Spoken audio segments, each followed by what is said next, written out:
वाहिगुरू जी का खालसा वाहिगुरू जी की फतेह। अस्सलाम वालेकुम आदाब बर्ज मैं ਤੁਹਾਡੀ ਹੋਸਟ ਅਨੀਲ ਮੁਖਰਤੇ ਵਿੱਚ TV84 ਦੇ ਸਾਰੇ ਦਰਸ਼ਕਾਂ ਤੇ ਸਰੋਤਿਆਂ ਨੂੰ ਜੀ ਆਇਆਂ ਕਹਿੰਦੀ ਆ ਪ੍ਰੋਗਰਾਮ ਸੱਚੋ ਸੱਚ ਵਿੱਚ ਜਿਹੜੇ ਇਸ ਪ੍ਰੋਗਰਾਮ ਨਾਲ ਦੇਸ਼ਾਂ ਵਿਦੇਸ਼ਾਂ ਤੋਂ ਜੁੜ ਚੁੱਕੇ ਨੇ। ਖਾਲਸਤਾਨ ਅਫੇਅਰ ਸੈਂਟਰ ਦੇ ਸੰਚਾਲਕ ਡਾਕਟਰ ਅਮਰਜੀਤ ਸਿੰਘ ਜੀ ਰੋਜ਼ਾਨਾ ਦੀ ਤਰ੍ਹਾਂ ਸਟੂਡੀਓ 'ਚ ਮੇਰੇ ਨਾਲ ਸ਼ਾਮਿਲ ਨੇ। ਉਹਨਾਂ ਨਾਲ ਗੱਲਬਾਤ ਕਰਕੇ ਆਏ ਦਿਆਂ ਇਸ਼ੂ ਉੱਪਰ ਉਹਨਾਂ ਤੋਂ ਉਹਨਾਂ ਦਾ ਤਜ਼ੀਆ ਜਾਣਦੇ ਹਾਂ। ਜੀ ਡਾਕਟਰ ਸਾਹਿਬ ਵਾਹਿਗੁਰੂ ਜੀ का खालसा वाहिगुरू जी की फतेह। हाँ जी नीलम कौर जी ਤੁਹਾਨੂੰ ਵੀ ਤੇ ਦੁਨੀਆ ਭਰ ਚ ਬੈਠੇ ਸਾਡੇ ਬਹੁਤ ਹੀ ਪਿਆਰੇ ਸੋਹਣੇ ਸਿਆਣੇ TV84 ਦੇ ਵਿਊਅਰਸ ਨੂੰ ਵੀ ਵਾਹਿਗੁਰੂ ਜੀ ਕਾ ਖਾਲਸਾ ਵਾਹਿਗੁਰੂ ਜੀ ਕੀ ਫਤਿਹ ਤੇ ਸਾਡੇ ਬਹੁਤ ਹੀ ਪਿਆਰੇ ਮੁਸਲਮਾਨ ਭੈਣਾਂ ਭਰਾਵਾਂ ਨੂੰ अस्सलाम वालेकुम। जी डॉक्टर साहब जी आनू प्रोग्राम सचो सच विच बहुत मेहरबानी जी। डॉक्टर साहब आज 19 अगस्त 2022 5 ਭਾਦੋ ਨਾਨਕ ਸ਼ਾਹੀ ਸੰਮਤ 554 ਦਾ ਦਿਨ ਹੈ ਤੇ ਡਾਕਟਰ ਸਾਹਿਬ ਪ੍ਰੋਗਰਾਮ ਸ਼ੁਰੂ ਕਰਨ ਤੋਂ ਪਹਿਲਾਂ ਅਸੀਂ ਦਰਸ਼ਕਾਂ ਤੇ ਸਰੋਤਿਆਂ ਨੂੰ ਹਮੇਸ਼ਾ ਤਰ੍ਹਾਂ ਦੱਸਦੇ ਵਿਊਅਰਸ ਜੇ ਤੁਸੀਂ ਹੱਕ ਸੱਚ ਇਨਸਾਫ ਤੇ ਪੈਰਾ ਦਿੰਦਾ ਇੱਕੋ ਇੱਕ ਚੈਨਲ TV84 ਨੂੰ ਦੇਖਣਾ ਚਾਹੁੰਦੇ ਹੋ ਤਾਂ ਤੁਸੀਂ ਦੇਖ ਸਕਦੇ ਸਪੈਕਟਰਮ ਕੇਬਲ RCN ਕੇਬਲ ਬੈਲਫਾਸਟਰ ਕੈਨੇਡਾ roku ਜਾਦੂ ਬਾਕਸ ਸ਼ਾਵਾ Facebook TV84 ਦੀ ਐਪ ਰਾਹੀਂ online streaming and IP box ਤੇ ਤੁਸੀਂ TV84 ਨੂੰ ਦੇਖ ਸਕਦੇ ਹੋ।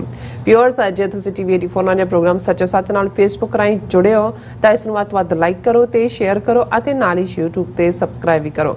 ਇਹ ਵੀ ਦੱਸ ਦਿਓ ਕਿ ਤੁਸੀਂ TV84 ਦੀ ਐਪ ਨੂੰ Android ਐਂਡ App Store ਤੇ ਡਾਊਨਲੋਡ ਕਰਕੇ ਜੋ TV84 ਦੀ ਲਾਈਵ ਸਟ੍ਰੀਮ ਹੈ ਇਸ ਨੂੰ ਤੁਸੀਂ 24 ਆਵਰਸ ਦੇਖ ਸਕਦੇ ਹੋ। ਵਿਊਅਰਸ ਅਸੀਂ ਪ੍ਰੋਗਰਾਮ ਦੀ ਸ਼ੁਰੂਆਤ ਕਰਨ ਜਾ ਰਹੇ ਹਾਂ ਔਰ ਇਸ ਵੀਕ ਦਾ ਐਂਡ ਵਾਲਾ ਪ੍ਰੋਗਰਾਮ ਕਰਨ ਜਾ ਰਹੇ ਹਾਂ ਔਰ ਸਭ ਨੂੰ ਹੈਪੀ ਵੀਕਐਂਡ ਕਹਿੰਦੇ ਹਾਂ। ਸੋ ਵਿਊਅਰਸ ਪ੍ਰੋਗਰਾਮ ਦੀ ਸ਼ੁਰੂਆਤ ਕਰਦੇ ਹਾਂ ਅੱਜ ਦੀ ਸਪਾਂਸਰਸ਼ਿਪ ਦੇ ਹਵਾਲੇ ਨਾਲ ਕਿ ਅੱਜ ਦੇ ਪ੍ਰੋਗਰਾਮ ਸੱਚੋ ਸੱਚ ਨੂੰ ਸਪਾਂਸਰ ਕੀਤਾ ਗਿਆ ਹੈ ਸਿਆਟਲ ਤੋਂ ਵੀਰ ਤਨਵੀਰ ਸਿੰਘ ਜੀ ਹੋਰਾਂ ਵੱਲੋਂ। ਸੋ ਅਸੀਂ ਇਹਨਾਂ ਦਾ ਤਹਿ ਦਿਲ ਤੋਂ ਧੰਨਵਾਦ ਕਰਦੇ ਹਾਂ। ਤੁਹਾਨੂੰ ਵੀ ਅਪੀਲ ਤੇ ਬੇਨਤੀ ਕਰਦੇ ਹਾਂ ਕਿ ਤੁਸੀਂ ਪ੍ਰੋਗਰਾਮ ਸੱਚੋ ਸੱਚ ਨੂੰ ਵੱਧ ਤੋਂ ਵੱਧ ਸਪਾਂਸਰ ਕਰੋ। ਸਪਾਂਸਰਸ਼ਿਪ ਲਈ ਤੁਸੀਂ ਸਾਨੂੰ ਕਾਲ ਕਰ ਸਕਦੇ ਸਾਡੇ ਫੋਨ ਨੰਬਰ ਤੇ 5166611984 ਤੁਸੀਂ ਸਾਨੂੰ ਸੇਮ ਨੰਬਰ ਤੇ WhatsApp ਕਰ ਸਕਦੇ ਹੋ। ਸਾਨੂੰ ਈਮੇਲ ਵੀ ਕਰ ਸਕਦੇ ਹੋ info@tv84.tv ਤੇ। ਸੋ ਵਿਊਅਰਸ ਪਹਿਲੇ ਸੈਗਮੈਂਟ ਦੇ ਵਿੱਚ ਗੱਲਬਾਤ ਕਰਨ ਜਾ ਰਹੇ ਹਾਂ ਕਿ ਖਬਰਾਂ ਅਨੁਸਾਰ CBI ਨੇ ਆਮ ਆਦਮੀ ਪਾਰਟੀ ਦੇ ਦਿੱਲੀ ਸਰਕਾਰ ਵਿੱਚ deputy chief minister Manish Sisodia ਨੂੰ ਗ੍ਰਿਫਤਾਰ ਕੀਤਾ ਹੈ। ਸੋ CBI ਨੇ 15-20 ਥਾਵਾਂ ਤੇ ਰੇਡ ਕੀਤੇ ਹਨ ਔਰ BJP ਤੇ ਆਮ ਆਦਮੀ ਪਾਰਟੀ ਦੋਵੇਂ ਧਿਰਾਂ ਹਿੰਦੂਤਵਾਦੀ ਦੀ ਵਿਚਾਰਧਾਰਾ ਨੂੰ ਪ੍ਰਵਾਨ ਚੜਾ ਰਹੀਆਂ ਹਨ। ਸੋ ਇਸ ਬਾਰੇ ਆਪਾਂ ਗੱਲਬਾਤ ਕਰਨ ਜਾ ਰਹੇ ਹਾਂ। ਸੋ ਅਸੀਂ ਚਾਹਾਂਗੇ ਕਿ ਤੁਸੀਂ ਇਸੇ ਤਰ੍ਹਾਂ ਬਣੇ ਰਹਿਣਾ ਦੇਖਣ ਸੁਣ ਲਈ ਤੁਹਾਡਾ ਸਭ ਦਾ ਬਹੁਤ ਸ਼ੁਕਰੀਆ। ਜੀ ਡਾਕਟਰ ਸਾਹਿਬ ਕੀ ਕਹਿਣਾ ਚਾਹੋਗੇ? ਦੇਖੋ ਇਸ ਤੋਂ ਪਹਿਲਾਂ ਕਿ ਅਸੀਂ ਅੱਜ ਦੇ ਪ੍ਰੋਗਰਾਮ ਦੀ ਸ਼ੁਰੂਆਤ ਕਰੀਏ ਅਸੀਂ ਇਹ ਬੜੇ ਦੁਖੀ ਦਿਲ ਨਾਲ ਖਬਰ ਦੇ ਰਹੇ ਹਾਂ ਕਿ ਪੰਜਾਬ ਦੇ ਵਿੱਚ ਪੰਜਾਬ ਦੇ ਪਾਣੀਆਂ ਦੀ ਲੁੱਟ ਦੇ ਖਿਲਾਫ ਆਵਾਜ਼ ਉਠਾਉਣ ਵਾਲੇ ਔਰ ਫੈਕਟਸ ਤੇ ਬੇਸਡ ਤੱਥਾਂ ਤੇ ਆਧਾਰਿਤ ਜਿੰਨੀ ਜਾਣਕਾਰੀ ਪੰਜਾਬ ਦੇ ਪਾਣੀਆਂ ਸੰਬੰਧੀ ਸਰਦਾਰ ਪ੍ਰੀਤਮ ਸਿੰਘ ਕੁਮੇਦਾਨ ਨੂੰ ਸੀ ਉਸ ਦਾ ਬੇਸ਼ੱਕ ਉਹਨਾਂ ਨੂੰ as a adviser Amarinder Singh ਦੀ ਸਰਕਾਰ ਵੇਲੇ ਬਾਦਲਾਂ ਵੇਲੇ ਵੀ ਉਹ ਰੱਖਦੇ ਰਹੇ ਲੇਕਿਨ ਮੈਨੂੰ ਨਹੀਂ ਲੱਗਦਾ ਵੀ ਕਦੇ ਵੀ ਉਹਨਾਂ ਤੱਥਾਂ ਤੇ ਆਧਾਰਿਤ ਈਵਨ ਸੁਪਰੀਮ ਕੋਰਟ ਤੱਕ ਵੀ ਪੰਜਾਬ ਸਰਕਾਰ ਨੇ ਅਪਰੋਚ ਕਰਨ ਲਈ ਕੋਈ ਜਵਾਬੀ ਜਿਹੜੀ ਹੈ ਕਾਰਵਾਈ ਕੀਤੀ ਹੋਏ ਕਿਉਂਕਿ ਸਾਰੀ ਲੜਾਈ ਪਾਣੀਆਂ ਦੀ ਡਿਫੈਂਸਿਵ ਦੇ ਉੱਤੇ ਹੀ ਪੰਜਾਬ ਲੜਦਾ ਹੈ ਜਦੋਂ ਕਿ ਸਰ ਪ੍ਰੀਤਮ ਸਿੰਘ ਕੁਮੇਦਾਨ ਇੱਕ ਐਸੀ ਆਵਾਜ਼ ਸਨ ਔਰ ਇਹ ਦੁਖਦਾਈ ਇਸ ਲਈ ਹੈ ਕਿ ਅੱਜ ਉਹ ਇਸ ਫਾਨੀ ਜਹਾਨ ਨੂੰ ਅਲਵਿਦਾ ਕਹਿ ਗਏ ਨੇ।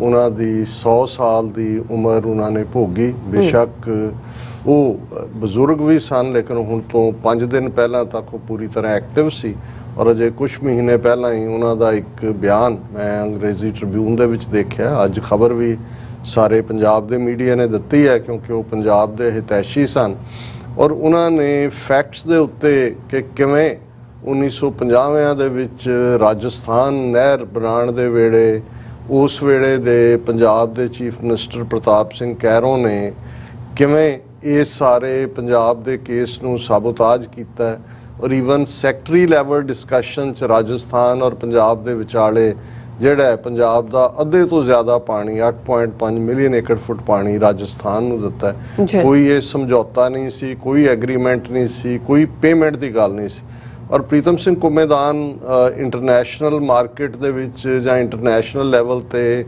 ਪਾਣੀ ਦੀ ਕੀ ਕੀਮਤ ਹੈ ਉੱਤੇ ਦੇ ਆਧਾਰਿਤ ਪਿਛਲੇ ਲਗਭਗ 60 ਤੋਂ ਜ਼ਿਆਦਾ ਸਾਲਾਂ ਤੋਂ ਜਿਹੜਾ ਪੰਜਾਬ ਦਾ ਪਾਣੀ ਰਾਜਸਥਾਨ ਨੂੰ ਜਾ ਰਿਹਾ ਹੈ ਹਰਿਆਣੇ ਨੂੰ ਜਾ ਰਿਹਾ ਹੈ ਉਸ ਦੀ ਜਦੋਂ ਉਹ ਕੀਮਤ ਦੱਸਦੇ ਸੀ ਕਿ ਇੰਨਾ ਪੈਸਾ ਪੰਜਾਬ ਵੱਲ ਬਕਾਇਆ ਰਾਜਸਥਾਨ ਦਾ ਹਰਿਆਣੇ ਦਾ ਤੇ ਇਹ ਲੱਗਦਾ ਸੀ ਉਹ ਖਰਬਾਂ ਦੇ ਵਿੱਚ ਅਮਾਉਂਟ ਬਣਦਾ ਹੈ ਔਰ ਇਹ ਲੱਗਦਾ ਸੀ ਕਿ ਵੀ ਇੰਨੇ ਪੈਸੇ ਨਾਲ ਤਾਂ ਜੇ ਸਾਰੇ ਪੰਜਾਬ ਜਿਹੜਾ 50,300 ਸਕੁਅਰ ਕਿਲੋਮੀਟਰ ਦੇ ਰਕਬੇ 'ਚ ਹੈ, ਜੇ ਸੋਨੇ ਦੀਆਂ ਵੀ ਸੜਕਾਂ ਬਣਾ ਦਿਓ ਫਿਰ ਵੀ ਪੈਸੇ ਵੱਧ ਜਾਣਗੇ।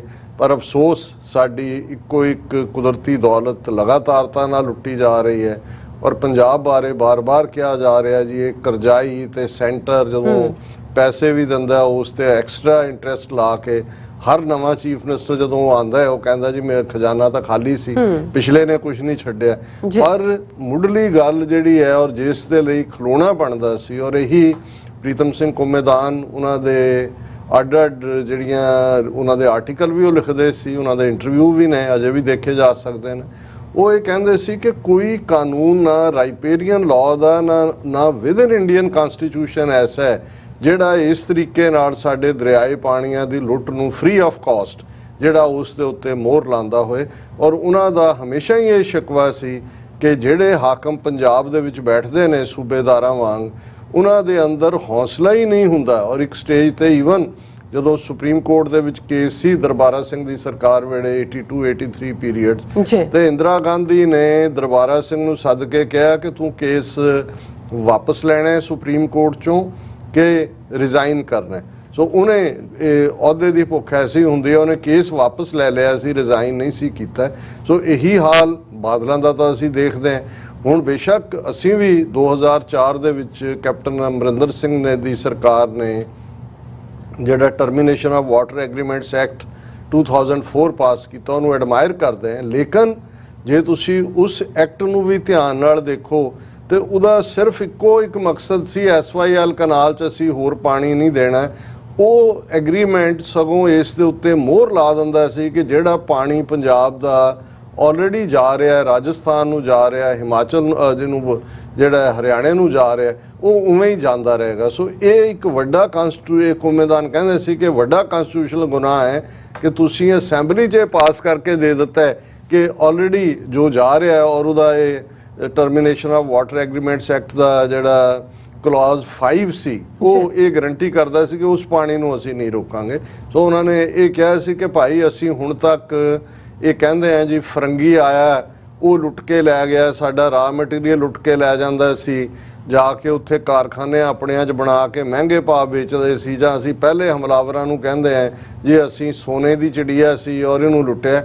ਉਹਨੇ ਕਿਹਾ ਵੀ ਤੁਸੀਂ ਵੀ ਜ਼ਿੰਮੇਵਾਰ ਹੋ ਕਿ ਇੱਕੋ ਇੱਕ ਸਾਡੀ ਕੁਦਰਤੀ ਦੌਲਤ ਨੂੰ ਜਿਹੜਾ ਉਹ ਅੱਧੀ ਸਦੀ ਤੋਂ ਜ਼ਿਆਦਾ ਸਮੇਂ ਤੋਂ ਜਿਹੜਾ ਮੁਫਤੋਂ ਮੁਫਤ ਲੁੱਟਿਆ ਜਾ ਰਿਹਾ, ਔਰ ਤੁਸੀਂ ਠੀਕ ਬੁਨਿਆਦ ਦੇ ਉੱਤੇ ਗੱਲ ਕਰਨ ਨੂੰ ਤਿਆਰ ਨਹੀਂ ਹੋ। ਸੋ ਅਸੀਂ ਸਮਝਦੇ ਹਾਂ ਕਿ ਇੱਕ ਬਹੁਤ ਪਾਵਰਫੁਲ ਆਵਾਜ਼, ਇੱਕ ਬਹੁਤ ਮਜ਼ਬੂਤ ਆਵਾਜ਼, ਇੱਕ ਰੈਸ਼ਨਲ, ਕਿਉਂਕਿ ਪ੍ਰੀਤਮ ਸਿੰਘ ਕੁੰਮੇਦਾਨ ਪੰਜਾਬ ਗਵਰਨਮੈਂਟ ਦੇ PCS ਆਫਿਸਰ ਸਨ, ਉੱਥੋਂ ਰਿਟਾਇਰ ਹੋਏ ਸੀ।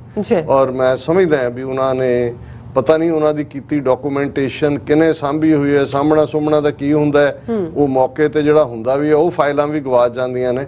ਪਰ ਮੈਂ ਸਮਝਦਾ ਵੀ ਅੱਜ ਇੱਕ ਬਹੁਤ ਵੱਡਾ ਐਡਵੋਕੇਟ ਪੰਜਾਬ ਦੇ ਹੱਕਾਂ ਦਾ, ਪੰਜਾਬ ਦੇ ਪਾਣੀਆਂ ਦਾ, ਉਹ ਸਾਡੇ ਤੋਂ ਵਿਛੜ ਗਿਆ ਹੈ, ਸਾਡੇ ਤੋਂ ਵਿਦਾ ਹੋਇਆ ਹੈ, ਔਰ ਇੱਕ ਨਾ ਪੂਰਾ ਹੋਣ ਵਾਲਾ ਘਾਟਾ ਹੋਵੇਗਾ। ਕਿਉਂਕਿ ਅਜੇ ਵੀ ਜਿਹੜਾ SYL ਨਾਲ ਸੰਬੰਧਿਤ ਕੇਸ ਹੈ ਉਹ ਸੁਪਰੀਮ ਕੋਰਟ 'ਚ ਫਸਿਆ ਹੋਇਆ ਹੈ, ਔਰ ਉਹਦਾ ਕਿਸੇ ਵੇਲੇ ਵੀ ਫੈਸਲਾ ਆ ਸਕਦਾ ਹੈ, ਜਿਹੜਾ ਸਾਨੂੰ ਲੱਗਦਾ ਹੈ ਕਿ ਵੀ ਆਲਰੇਡੀ ਇਹ ਡਿਸਾਈਡਡ ਹੀ ਹੈ ਕਿ ਉਹ ਹਰਿਆਣੇ ਦੇ ਹੱਕ 'ਚ ਫੈਸਲਾ ਜਾਏਗਾ।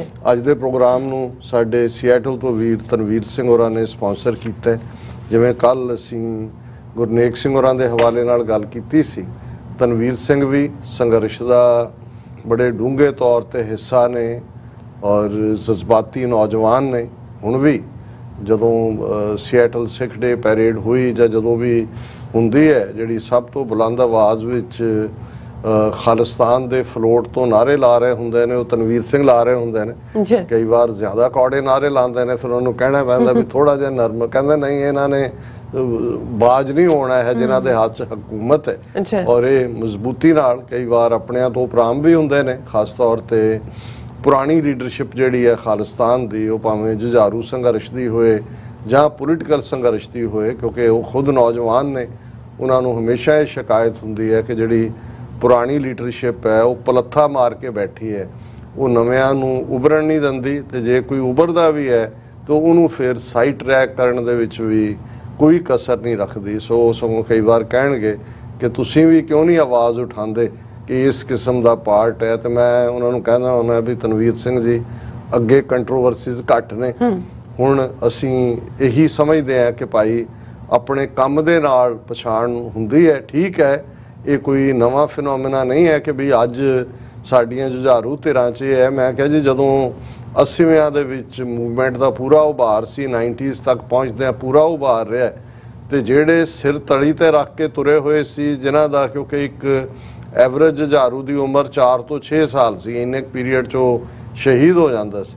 ਤੇ ਮੈਂ ਕਿਹਾ ਵੀ ਇਹ ਜਿਹੜੀ ਕਮਜ਼ੋਰੀ ਹੈ, ਇਹ ਤੇ ਅਸੀਂ ਉਸ ਦੌਰ ਦੇ ਵਿੱਚ ਵੀ ਦੇਖੀ ਹੈ ਕਿ ਇੱਕ ਤੋਂ ਜਿਹੜਾ ਦੂਸਰਾ ਅੱਗੇ ਲੰਘਣਾ ਚਾਹੁੰਦਾ ਔਰ ਉਹਦੇ 'ਚ ਕਈ ਵਾਰ ਉਹ ਧੱਕੇ ਵਾਲੇ ਕੰਮ ਵੀ ਕਰ ਜਾਂਦੇ ਸੀ। ਸੋ ਮੈਂ ਕਿਹਾ ਵੀ ਹੁਣ ਤਾਂ ਕਿਸੇ ਕੋਲ ਬਹੁਤਾ ਕੱਢਣ ਪਾਉਣ ਨੂੰ ਨਹੀਂ ਹੈ, ਇਸ ਲਈ ਬਹੁਤੇ ਸਮਝਦੇ ਨੇ ਵੀ ਚਲੋ ਹੁਣ ਬੈਠੇ ਆ ਤੇ ਇਵੇਂ ਹੀ ਸਾਡੀ ਸਰਦਾਰੀ ਬਣੀ ਰਹੇ। ਮੈਂ ਕਿਹਾ ਅਸੀਂ ਉੱਥੇ ਅਕਾਲੀਆਂ ਨੂੰ ਕਹਿੰਦੇ ਸੀ, ਇੱਥੇ ਵੀ ਇਹੀ ਹਾਲ ਹੈ। ਇਹੀ ਹਾਲ ਤੁਸੀਂ ਗੁਰਦੁਆਰਿਆਂ ਦੀਆਂ ਮੈਨੇਜਮੈਂਟਾਂ 'ਚ ਵੀ ਦੇਖਦੇ ਹੋ ਕਿ ਜਿਹਦੇ ਹੱਥ 'ਚ ਇੱਕ ਵਾਰ ਪਾਵਰ ਆਂਦੀ ਹੈ, ਉਹ ਹਾਲਾਂ ਸਾਡੇ ਕੈਲੀਫੋਰਨੀਆ ਇੱਕ ਮਿੱਤਰ ਨੇ, ਉਹ ਕਹਿੰਦੇ ਨੇ ਜੀ ਮਤਲਬ ਅਸੀਂ ਇੱਕ ਗੁਰਦੁਆਰੇ ਦੀ ਸੇਵਾ ਇੱਕ ਨਿਸ਼ਕਾਮ ਜਥੇ ਨੂੰ ਦਿੱਤੀ। ਕਹਿੰਦੇ ਕਿ ਜੀ ਉਹ ਲੰਗਰ ਦੇ ਵਿੱਚ ਸਭ ਤੋਂ ਪਹਿਲਾਂ ਸਵੇਰੇ 4 ਵਜੇ ਆ ਕੇ ਬੀਬੀਆਂ ਬੰਦੇ ਸੇਵਾ ਕਰਨੀ, ਰਾਤ ਵੀ 11 ਵਜੇ ਤੋਂ ਬਾਅਦ ਤੱਕ ਟਾਇਲਟ ਤੱਕ ਸਾਫ਼ ਕਰਕੇ ਸਾਰੀ ਐਨ ਸਾਫ਼ ਸਫਾਈ ਕਰਕੇ ਜਾਣਾ।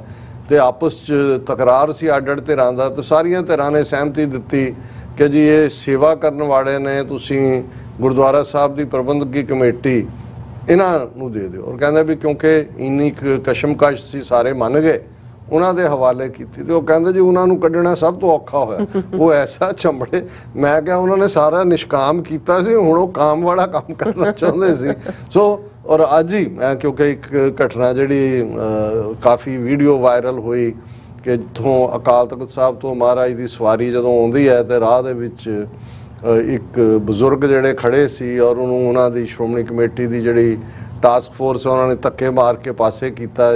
ਉਹਨੂੰ ਲੈ ਕੇ ਬੜਾ ਕ੍ਰਿਟਿਸਿਜ਼ਮ ਸੀ ਤੇ ਉਹਦੇ ਉਹਨਾਂ ਨੂੰ ਸਸਪੈਂਡ ਕਰਤਾ, ਮੁਲਾਜ਼ਮਾਂ ਨੂੰ ਕਿਹਾ ਜੀ ਦੇਖੋ ਇਹਨਾਂ। ਪਰ ਉਹਦੇ ਤੇ ਅੱਜ ਇੱਕ ਨੇ ਬੜੀ ਪੋਜ਼ਿਟਿਵ ਜਿਹੜੀ ਦੂਜੀ ਸਾਈਡ ਹੈ ਉਹ ਇਸ ਦੀ, ਉਹਨੇ ਕਿਹਾ ਕਿ ਵੀ ਤੁਸੀਂ ਇਹ ਦੇਖੋ, ਉਹਨਾਂ ਨੇ ਕਿਹਾ ਕਦੇ ਦਰਬਾਰ ਸਾਹਿਬ ਜਾ ਕੇ ਦੇਖੋ, ਜਿਹੜੇ ਅੰਦਰ ਦੀ ਸੇਵਾ ਕਰਦੇ ਨੇ, ਭਾਵੇਂ ਲੋਕਲ ਬਹੁਤੇ ਅੰਮ੍ਰਿਤਸਰ ਸ਼ਹਿਰ ਦੇ ਹੀ ਹੁੰਦੇ ਨੇ, ਉਹ ਬਾਲਟੀ ਨੂੰ ਹੱਥ ਨਹੀਂ ਲਾਣ ਦਿੰਦੇ ਕਿਸੇ ਹੋਰ ਨੂੰ, ਕਿ ਉਹ ਸਭ ਤੋਂ ਪਹਿਲਾਂ ਹੁੰਦੇ ਨੇ। ਈਵਨ ਜਿਹੜੇ ਰਾਗੀ ਸਿੰਘਾਂ ਦੇ ਪਿੱਛੇ ਬੈਠ ਕੇ ਕੀਰਤਨ ਸੁਣਦੇ ਨੇ, ਉਹ ਵੀ ਸਮਝਦੇ ਨੇ ਵੀ ਸਾਡੀ ਇਹ ਸੀਟ ਰਿਜ਼ਰਵ ਹੈ, ਜੇ ਉੱਥੇ ਕੋਈ ਹੋਰ ਬੈਠਾ ਹੋਏ ਤੇ ਉਹ ਜਿਹੜੇ ਨੇ ਉਹਨੂੰ ਧੱਕੇ ਮਾਰ ਕੇ ਉਠਾਉਣ ਤੱਕ ਜਾਂਦੇ ਨੇ।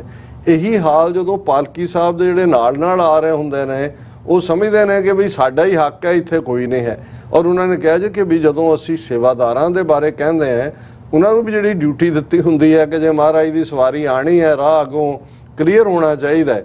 ਲੇਕਿਨ ਜਿਹੜੇ ਆਪਣਾ ਸਮਝਦੇ ਨੇ ਕਿ ਭਾਈ ਕਿਉਂਕਿ ਅਸੀਂ ਆਂਦੇ ਹਾਂ, ਔਰ ਇਹ ਗੱਲ ਗਲਤ ਨਹੀਂ ਹੈ ਕਿ ਜਿਹੜੇ ਜਿਸ ਸੇਵਾ ਦੇ ਵਿੱਚ ਵੀ ਲੱਗੇ ਹੁੰਦੇ ਨੇ, ਉੱਥੇ ਵੀ ਉਹ ਆਪਣਾ ਅਧਿਕਾਰ ਸਮਝਣ ਲੱਗ ਜਾਂਦੇ ਨੇ, ਹੱਕ ਸਮਝਣ ਲੱਗ ਜਾਂਦੇ ਨੇ। ਔਰ ਸ਼ਾਇਦ ਮੈਂ ਸਮਝਦਾ ਕਿ ਵੀ ਬਾਬਾ ਫਰੀਦ ਜਿਨ੍ਹਾਂ ਨੇ ਇਹ ਫਰਮਾਇਆ ਕਿ ਭਾਈ ਫਰੀਦਾ ਜਿਸ ਆਸਨ ਹਮ ਬੈਠੇ ਕਿਤੇ ਬੈਸ ਗਏ, ਕਿਉਂਕਿ ਜਿੱਥੇ ਕਿਸੇ ਨੇ ਆਸਣ ਲਾਇਆ ਜਿਸ ਚਟਾਨ ਤੇ ਜਾਂ ਦੂਜੇ ਤੇ, ਰੋਜ਼ ਉੱਥੇ ਹੀ ਆ ਕੇ ਬਹਿੰਦਾ। ਔਰ ਅਲਟੀਮੇਟਲੀ ਉਹਦੇ ਨਾਲ ਵੀ ਮੋਹ ਹੋਣ ਲੱਗ ਜਾਂਦਾ ਜੇ ਤੁਹਾਡਾ ਹੱਕ ਤੁਸੀਂ ਸਮਝਣ ਲੱਗ ਜਾਂਦੇ ਹੋ। ਸੋ ਤਨਵੀਰ ਸਿੰਘ ਹੋਰਾਂ ਦਾ ਬਹੁਤ ਬਹੁਤ ਸ਼ੁਕਰੀਆ, ਤੇ ਉਹ ਗੁੱਸਾ ਨਾ ਕਰਿਆ ਕਰਨ ਪੁਰਾਣੀ ਲੀਡਰਸ਼ਿਪ ਤੇ, ਜਿਹੜਾ ਜਿੱਥੇ ਬੈਠਾ ਉਹਨੇ ਹਿਲਣਾ ਨਹੀਂ ਹੈ। ਅਸੀਂ ਆਪਣੇ ਰਾਹ ਤਰਾਸ਼ੀਏ, ਨਵੇਂ ਰਾਹ ਬਣਾਈਏ। ਅੱਛਾ, ਅੱਜ ਸਾਰੀਆਂ ਹੀ ਖਬਰਾਂ ਜੇ ਦੇਖੀਏ, ਦਿੱਲੀ ਦਾ media, national media, social media, ਉਹਦੇ ਤੇ ਇੱਕੋ ਹੀ ਖਬਰ ਕਿ CBI ਦੀਆਂ ਟੀਮਾਂ ਨੇ ਲਗਭਗ 20 ਰੇਡ ਅੱਡ-ਅੱਡ ਥਾਵਾਂ ਤੇ ਕੀਤੇ। ਮਨੀਸ਼ ਸਿਸੋਦੀਆ ਜਿਹੜਾ ਸੱਜਾ ਹੱਥ ਹੈ ਜਾਂ ਸੱਜੀ ਬਾਂਹ ਹੈ ਅਰਵਿੰਦ ਕੇਜਰੀਵਾਲ ਦੀ, ਦਿੱਲੀ ਦਾ ਡਿਪਟੀ ਚੀਫ ਮਿਨਿਸਟਰ ਹੈ, ਐਜੂਕੇਸ਼ਨ ਮਿਨਿਸਟਰ ਵੀ ਹੈ। ਔਰ ਅਜੇ ਕੱਲ ਨਿਊਯਾਰਕ ਟਾਈਮਸ ਦੀ ਇੱਕ ਲੀਡ ਸਟੋਰੀ ਜਿਹੜੀ ਲਿਖੀ ਤਾਂ ਭਾਵੇਂ 2 ਇੰਡੀਅਨ ਜਰਨਲਿਸਟ ਨਹੀਂ ਸੀ, ਪਰ ਉਹਦੀ ਕਾਫੀ ਚਰਚਾ ਹੋਈ ਕਿ ਨਿਊਯਾਰਕ ਟਾਈਮਸ ਨੇ, ਔਰ ਉਹਨੂੰ ਫਿਰ ਕਿਉਂਕਿ ਖਲੀਜ ਟਾਈਮਸ ਇੱਕ ਹੋਰ ਨਿਊਜ਼ਪੇਪਰ ਹੈ ਜਿਹਦੇ ਨਾਲ ਐਗਰੀਮੈਂਟ ਹੈ ਨਿਊਯਾਰਕ ਟਾਈਮਸ ਦਾ, ਉਹਨਾਂ ਨੇ ਵੀ ਐਸ ਸੱਚ ਉਸ ਸਟੋਰੀ ਨੂੰ ਛਾਪਿਆ, ਮਨੀਸ਼ ਸਿਸੋਦੀਆ ਦੀ ਪਿਕਚਰ ਲਾ ਕੇ ਵੀ, ਕਿ ਦਿੱਲੀ ਦਾ ਐਜੂਕੇਸ਼ਨ ਸਿਸਟਮ ਇੰਨਾ ਬੈਸਟ ਹੈ ਕਿ ਪਬਲਿਕ ਸਕੂਲਾਂ ਦਾ ਸਟੈਂਡਰਡ ਇੰਨਾ ਚੰਗਾ ਹੋ ਗਿਆ ਕਿ ਈਵਨ ਪ੍ਰਾਈਵੇਟ ਸਕੂਲਾਂ 'ਚ ਆਪਣੇ ਬੱਚਿਆਂ ਨੂੰ ਪੜ੍ਹਾਉਣ ਵਾਲੇ ਪੇਰੈਂਟਸ ਵੀ ਉਹ ਉੱਥੇ ਲਾਈਨ ਲੱਗੀ ਹੁੰਦੀ ਹੈ ਕਿ ਉਹਨਾਂ ਨੇ ਪਬਲਿਕ ਸਕੂਲਾਂ 'ਚ ਐਡਮਿਟ ਹੋਣਾ ਜੀ। ਸੋ ਇਹ ਬਹੁਤ ਐਡਮਿਰੇਸ਼ਨ ਦੀ ਗੱਲ ਸੀ। ਹਾਲਾਂਕਿ ਪੱਤਰਕਾਰਾਂ ਦੀ ਸਟੋਰੀ ਹੈ, ਨਿਊਯਾਰਕ ਟਾਈਮਜ਼ ਨੇ ਛਾਪੀ। ਹੁਣ ਇੱਕ ਪਾਸੇ ਮਨੀਸ਼ ਸਿਸੋਦੀਆ ਦੀ ਪਿਕਚਰ ਲਾ ਕੇ ਨਿਊਯਾਰਕ ਟਾਈਮਜ਼ ਔਰ ਖਲੀਜ ਟਾਈਮਜ਼ ਇਸ ਖਬਰ ਨੂੰ ਛਾਪ ਰਹੇ ਨੇ, ਦਿੱਲੀ ਸਰਕਾਰ ਨੂੰ ਕ੍ਰੈਡਿਟ ਦੇ ਰਹੇ ਨੇ ਮਨੀਸ਼ ਸਿਸੋਦੀਆ ਦੀ ਕਿ ਉਹ ਐਜ਼ ਏ ਐਜੂਕੇਸ਼ਨ ਮਿਨਿਸਟਰ ਉਹ ਜਦੋਂ ਮਰਜ਼ੀ ਜਿਹੜੇ ਮਰਜ਼ੀ ਸਕੂਲ 'ਚ ਚਲਾ ਜਾਂਦਾ ਇੰਸਪੈਕਸ਼ਨ ਕਰਨ ਦੇ ਲਈ, ਔਰ ਇਸ ਦੇ ਨਾਲ ਜਿਹੜਾ ਉਹ ਬਹੁਤ ਇੰਪਰੂਵ ਹੋਈਆਂ ਚੀਜ਼ਾਂ, ਹੋਰ ਵੀ ਬਹੁਤ ਸਾਰੀ ਉਹ ਗੱਲ ਹੈ। ਤੇ ਦੂਸਰੇ ਪਾਸੇ ਵਿਦਨ 24 ਆਵਰ ਜਿਹੜਾ ਮਨੀਸ਼ ਸਿਸੋਦੀਆ ਦੇ ਘਰ ਦੇ ਉੱਤੇ ਔਰ ਉਹਦੀਆਂ 20 ਹੋਰ ਥਾਵਾਂ ਔਰ ਉਹਦੇ 'ਚ ਜਿਹੜੀ FIR ਹੈ 15 ਹੋਰ ਉਸ ਦੇ ਵਿੱਚ ਦੋਸ਼ੀ ਗਿਣੇ ਹੋਏ ਨੇ, ਜਿਨ੍ਹਾਂ ਦੇ ਵਿੱਚ ਕਮਿਸ਼ਨਰ, ਅਸਿਸਟੈਂਟ ਕਮਿਸ਼ਨਰ, ਇਹ ਉਹ। ਔਰ ਇਹ ਸਾਰਾ ਮੁੱਦਾ ਕਿਉਂਕਿ CBI ਦੀ ਇਹ ਜਿਹੜੀ ਇਨਵੈਸਟੀਗੇਸ਼ਨ ਹੈ ਕੋਈ ਓਵਰਨਾਈਟ ਨਹੀਂ ਹੋਈ। ਇਹ ਜਿਹੜੀ ਦਿੱਲੀ ਐਕਸਾਈਜ਼ ਪਾਲਿਸੀ 2021-2022 ਇਹਨੂੰ ਲੈ ਕੇ ਹੈ ਔਰ ਇਹਦਾ ਅਸੀਂ ਡਿਫਰੈਂਟ ਐਸਪੈਕਟਸ ਦੀ ਗੱਲ ਕਰਾਂਗੇ। ਲੇਕਿਨ ਇਸ ਸਾਰੇ ਦੇ ਚੱਲਦਿਆਂ ਇਸ ਵੇਲੇ ਇੱਕ ਪਾਸੇ ਪੂਰੀ ਤਨਾਤਨੀ ਹੈ ਦੋਨਾਂ ਦੇ ਵਿੱਚ। BJP ਦੇ ਸਪੋਕਸਮੈਨ, ਉਹਨਾਂ ਦੇ ਮਿਨਿਸਟਰ, ਉਹਨਾਂ ਦੇ ਦੂਜਿਆਂ ਤੋਂ ਲੈ ਕੇ ਇੱਕ ਪਾਸੇ ਪ੍ਰੈਸ ਕਾਨਫਰੰਸ ਕਰ ਰਹੇ ਨੇ, ਦੂਸਰੇ ਪਾਸੇ ਅਰਵਿੰਦ ਕੇਜਰੀਵਾਲ, ਰਾਘਵ ਚੱਡਾ ਔਰ ਉਹਨਾਂ ਦੇ ਦੂਸਰੇ ਜਿਹੜੇ ਖੱਬੇ ਸੱਜੇ ਸਾਰੇ ਜਿਹੜੇ ਨੇ ਉਹ ਲੱਗੇ ਹੋਏ ਨੇ। ਵਿੱਚ ਹੀ ਭਗਵੰਤ ਮਾਨ, ਕਿਉਂਕਿ ਹੁਣ ਭਗਵੰਤ ਮਾਨ ਦਾ ਆਕਾ ਅਰਵਿੰਦ ਕੇਜਰੀਵਾਲ, ਉਹਦੀ ਰਾਈਟ ਹੈਂਡ ਜਿਹੜਾ ਮਨੀਸ਼, ਔਰ ਇਹ ਪੰਜਾਬ ਦੀਆਂ ਪਿਛਲੀਆਂ ਚੋਣਾਂ ਤੋਂ ਪਹਿਲਾਂ 2014 ਵੇਲੇ ਵੱਡੇ ਇੰਚਾਰਜਾਂ ਚੋਂ ਸੀ ਔਰ ਕਾਫੀ ਕੰਟਰੋਵਰਸ਼ੀਅਲ ਲਾਈਨ ਰਹੀ। ਮੈਂ ਉਹਦੇ ਵੱਲ ਨਹੀਂ ਜਾਵਾਂਗਾ ਕਿ ਕੀ ਕਰਤੂਤਾਂ ਇੱਥੇ ਵੀ ਉਹਨਾਂ ਦੀ ਜਿਹੜੀ ਸਾਰੀ UP ਬਿਹਾਰ ਦੇ ਜਿਹੜੇ ਉਹਨਾਂ ਨੇ ਆਪਣੇ ਲਿਆਂਦੇ ਹੋਏ ਸੀ, ਉਹਨਾਂ ਨੇ ਪੰਜਾਬ ਦਾ ਪੈਸਾ ਕਿਵੇਂ ਲੁੱਟਿਆ ਔਰ ਪੰਜਾਬ ਦੀ ਇੱਜ਼ਤ ਨਾਲ ਕਿਵੇਂ ਖਿਲਵਾੜ ਕੀਤਾ, ਇੱਕ ਵੱਖਰਾ ਵਿਸ਼ਾ। ਲੇਕਿਨ ਇਸ ਕੋਈ ਸ਼ੱਕ ਨਹੀਂ ਹੈ ਕਿ ਆਲ ਆਫ ਏ ਸਡਨ ਇੱਕ ਘਮਸਾਨ ਮਚ ਗਿਆ, ਆਪੋ ਆਪਣੇ ਵਰਜਨ ਦੋਨੋਂ ਪਾਸਿਆਂ ਵੱਲੋਂ ਦਿੱਤੇ ਜਾ ਰਹੇ ਨੇ।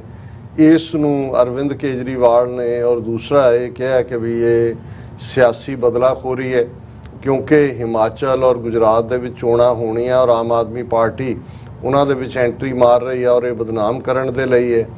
ਦੂਸਰੇ ਪਾਸੇ ਕਿਉਂਕਿ ਉਹ ਇਹ ਹਵਾਲਾ ਦੇ ਰਹੇ ਨੇ ਕਿ ਦੇਖੋ ਇੱਕ ਪਾਸੇ ਨਿਊਯਾਰਕ ਟਾਈਮਜ਼ ਨੇ ਤਾਰੀਫ ਕੀਤੀ ਔਰ ਇਹਦੇ ਨਾਲ ਕੱਲਾ ਭਾਰਤ ਦਾ ਇਮੇਜ ਹੀ ਨਹੀਂ ਦੁਨੀਆ ਭਰ ਦੇ ਵਿੱਚ ਆਇਆ ਜੀ ਕਿ ਬੈਸਟ ਐਜੂਕੇਸ਼ਨ ਸਿਸਟਮ ਹੈ ਦਿੱਲੀ ਦਾ। ਇਹ ਤਾਂ ਚਲੋ ਐਗਜ਼ੈਜਰੇਸ਼ਨ ਵੀ ਹੈ ਪਰ ਉਹਨਾਂ ਦਾ ਇੱਕ ਨੁਕਤਾ ਤਾਂ ਹੈ। ਹੁਣ ਦੂਸਰੇ ਪਾਸੇ BJP ਦੀ ਪ੍ਰੈਸ ਕਾਨਫਰੰਸ 'ਚ ਉਹਨਾਂ ਦੇ ਜਿਹੜੇ ਖਾਸਮ ਖਾਸ ਨੂੰ ਬੈਠ ਕੇ ਕਹਿ ਰਹੇ ਨੇ, ਵੈਸੇ ਕਈ ਵਾਰ ਇਹ ਵੀ ਹੁੰਦਾ ਹੈ ਕਿ ਵੀ ਕਿਵੇਂ ਬਾਂਦਰਾਂ ਦੇ ਹੱਥ 'ਚ ਬਨਾਰਸ ਦੀਆਂ ਟੋਪੀਆਂ ਆ ਗਈਆਂ। ਉਸੇ ਹੁਣ ਤਾਂ ਇਦਾਂ ਦੀਆਂ ਕਹਾਣੀਆਂ ਨਿਆਣਿਆਂ ਨੂੰ ਪੜ੍ਹਨ ਨੂੰ ਨਹੀਂ ਮਿਲਦੀਆਂ, ਹੁਣ ਤਾਂ ਕਾਰਟੂਨ ਆ ਗਏ ਜਾਂ ਵੀਡੀਓ ਗੇਮਸ ਆ ਗਈਆਂ। ਸੋ ਇਹ ਦੱਸਣ ਦੇ ਲਈ ਕਿ ਭਾਈ ਬਾਂਦਰ ਦੀ ਜਿਹੜਾ ਦਿਮਾਗ ਹੁੰਦਾ ਹੈ ਉਹ ਕਿਵੇਂ ਸਿਰਫ ਤੇ ਸਿਰਫ ਇਮੀਟੇਟ ਕਰਨ ਦਾ ਹੁੰਦਾ, ਉਹ ਨਕਲ ਕਰਦਾ, ਉਹਦੇ 'ਚ ਠੀਕ ਜਾਂ ਗਲਤ ਨੂੰ ਡਿਸਰਨ ਕਰਨ ਦੀ ਨਹੀਂ ਹੁੰਦੀ। ਉਹ ਕਹਾਣੀ ਸੀ ਕਿ ਵੀ ਇੱਕ ਕਿਉਂਕਿ ਉਸ ਜ਼ਮਾਨੇ 'ਚ ਵੀ ਅੱਜ ਵੀ ਬਨਾਰਸ ਦੀਆਂ 2-3 ਚੀਜ਼ਾਂ, ਬਨਾਰਸ ਦੇ ਪਾਂਡੇ ਜ਼ਾਰ ਹੈ ਲੁੱਟ ਕਸੁੱਟ, ਜਿਹਨੂੰ ਕਬੀਰ ਸਾਹਿਬ ਨੇ ਫਰਮਾਇਆ ਕਿ ਉਹ ਹਰ ਕੇ ਸੰਤ ਨਾ ਆਖੀਏ ਬਾਨਾਰਸ ਕੇ ਠੱਗ। ਠੱਗ ਤਾਂ ਬਾਅਦ 'ਚ ਬਣੇ, ਪਹਿਲਾਂ ਤਾਂ ਪਾਂਡੇ ਠੱਗ ਨੇ, ਫਿਰ ਅਸਲੀ ਦੂਜੇ ਠੱਗੀ ਮਾਰਨ ਵਾਲੇ। ਤੇ ਜੇ ਪਾਨ ਦੇ ਹਵਾਲੇ ਨਾਲ ਹੋਏ ਤੇ ਬਨਾਰਸ ਕਾ ਪਾਨ ਉਹ ਹੈ। ਲੇਕਿਨ ਬਨਾਰਸ ਦੀਆਂ ਟੋਪੀਆਂ ਔਰ ਇਸੇ ਤਰ੍ਹਾਂ ਈਵਨ ਸਾੜੀਆਂ ਵੀ, ਜਿਹੜੀ ਬਨਾਰਸੀ ਸਾੜੀ ਹੈ ਸਭ ਤੋਂ ਮਹਿੰਗੀ ਹੁੰਦੀ ਹੈ। ਹਾਲਾਂ ਉਹ ਬਣਾਉਣ ਵਾਲੇ 90% ਜਿਹੜੇ ਜੁਲਾਏ ਕਾਰੀਗਰ ਨੇ ਉਹ ਮੁਸਲਮਾਨ ਨੇ।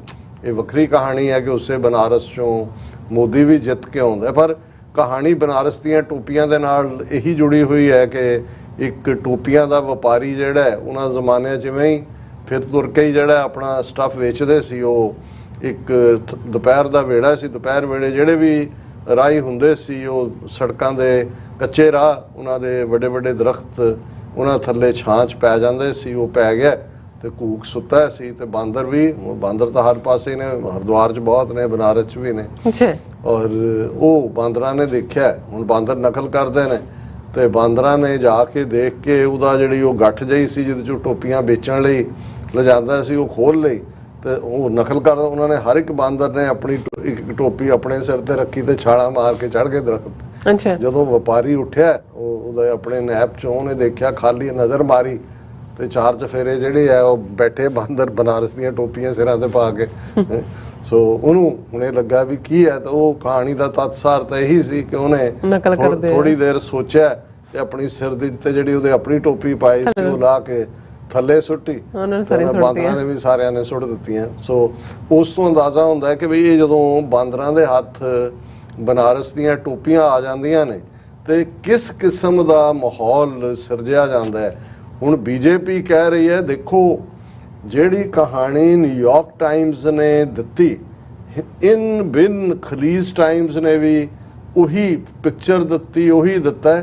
ਇਹਦਾ ਮਤਲਬ ਇਹ ਹੈ ਕਿ ਇਹ ਪੇਡ ਨਿਊਜ਼ ਹੈ ਕਿ ਆਮ ਆਦਮੀ ਪਾਰਟੀ ਨੇ ਇਸ ਦਾ ਜਿਹੜਾ ਮਿਹਨਤਾਨਾ ਦਿੱਤਾ ਹੈ, ਪੇ ਕੀਤਾ। ਹੁਣ ਮਤਲਬ ਨਿਊਯਾਰਕ ਟਾਈਮਜ਼ ਦਾ ਵੀ ਜਿਹੜਾ ਐਡੀਟੋਰੀਅਲ ਬੋਰਡ ਜਾਂ ਦੂਜਾ ਉਹ ਹੱਸਦੇ ਵੀ ਹੋਣੇ ਨੇ ਔਰ ਉਹ ਰੋਂਦੇ ਵੀ ਹੋਣੇ ਨੇ ਇਹਨਾਂ ਦੀ ਅਕਲ ਦੇਖ ਕੇ।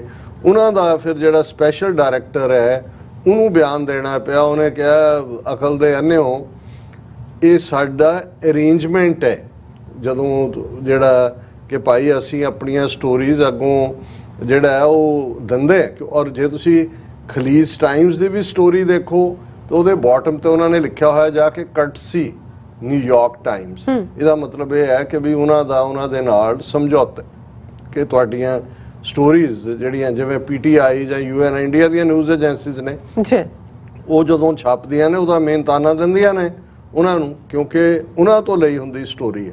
ਹੁਣ ਇਸ ਤੋਂ ਤੁਸੀਂ ਅੰਦਾਜ਼ਾ ਲਾਓ ਕਿ ਵੀ ਕਿਸ ਲੈਵਲ ਦੇ ਉੱਤੇ ਇਹਨਾਂ ਦਾ ਜਿਨ੍ਹਾਂ ਦੇ ਕੋਲ ਹਕੂਮਤ ਆ ਉਹਨਾਂ ਦਾ ਜਨਾਜ਼ਾ ਨਿਕਲਿਆ ਹੋਇਆ।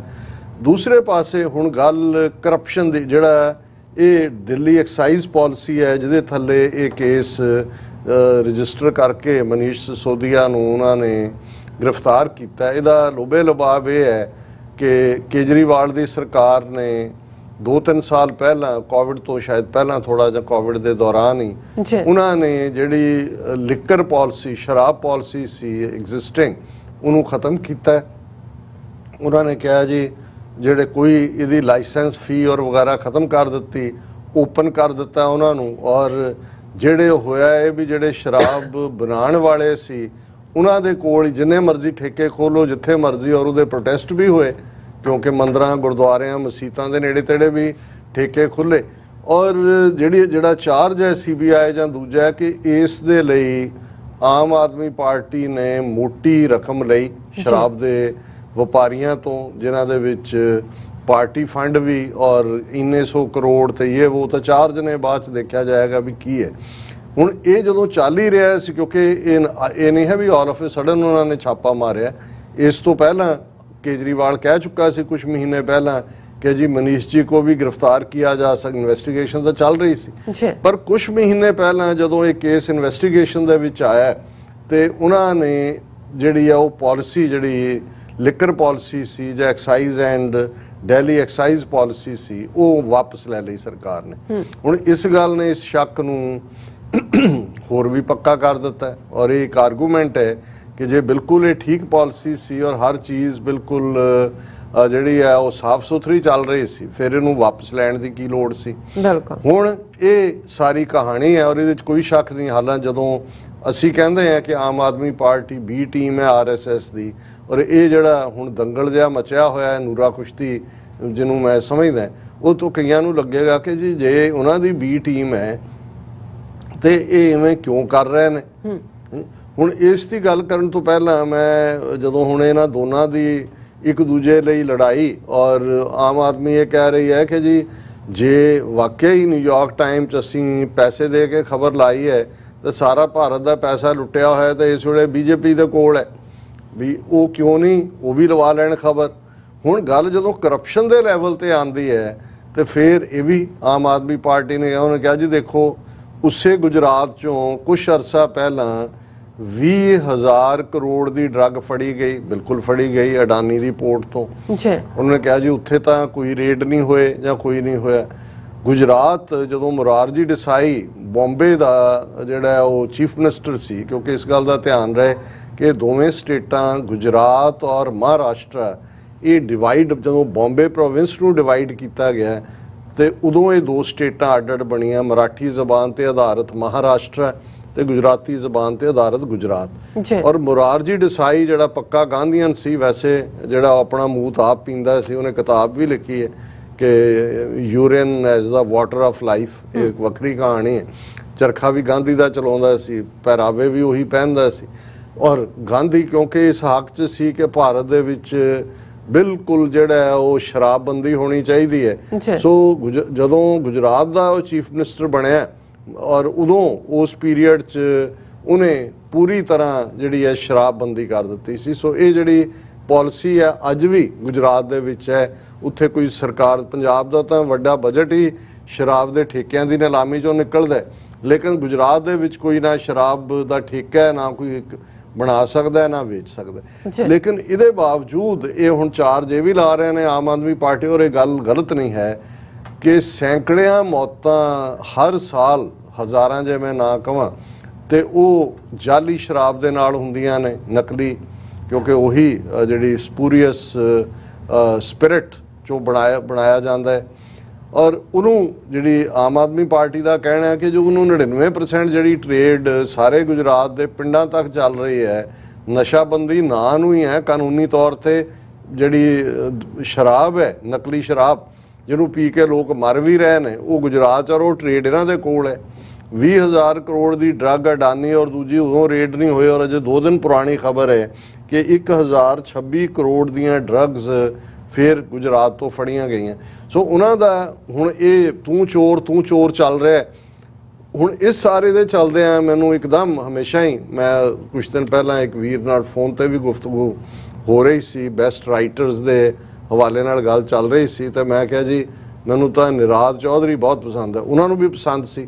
ਮੈਂ ਕਿਹਾ ਉਹਨਾਂ ਦੀ ਇੱਕ ਗੱਲ ਮੈਨੂੰ ਹੋਰ ਵੀ ਪਸੰਦ ਹੈ ਕਿ ਵੀ ਉਹਨੇ ਜਦੋਂ ਇੰਡੀਅਨਸ ਦੇ ਕਰੈਕਟਰ ਨੂੰ ਬਿਆਨਿਆ ਤੇ ਨਿਰਾਦ ਚੌਧਰੀ ਨੇ ਕਿਹਾ ਕਿ every Indian is genetically corrupt, ਕਿ ਕਰਪਸ਼ਨ ਉਹਨਾਂ ਦੇ ਜੀਨ ਦੇ ਵਿੱਚ ਹੈ।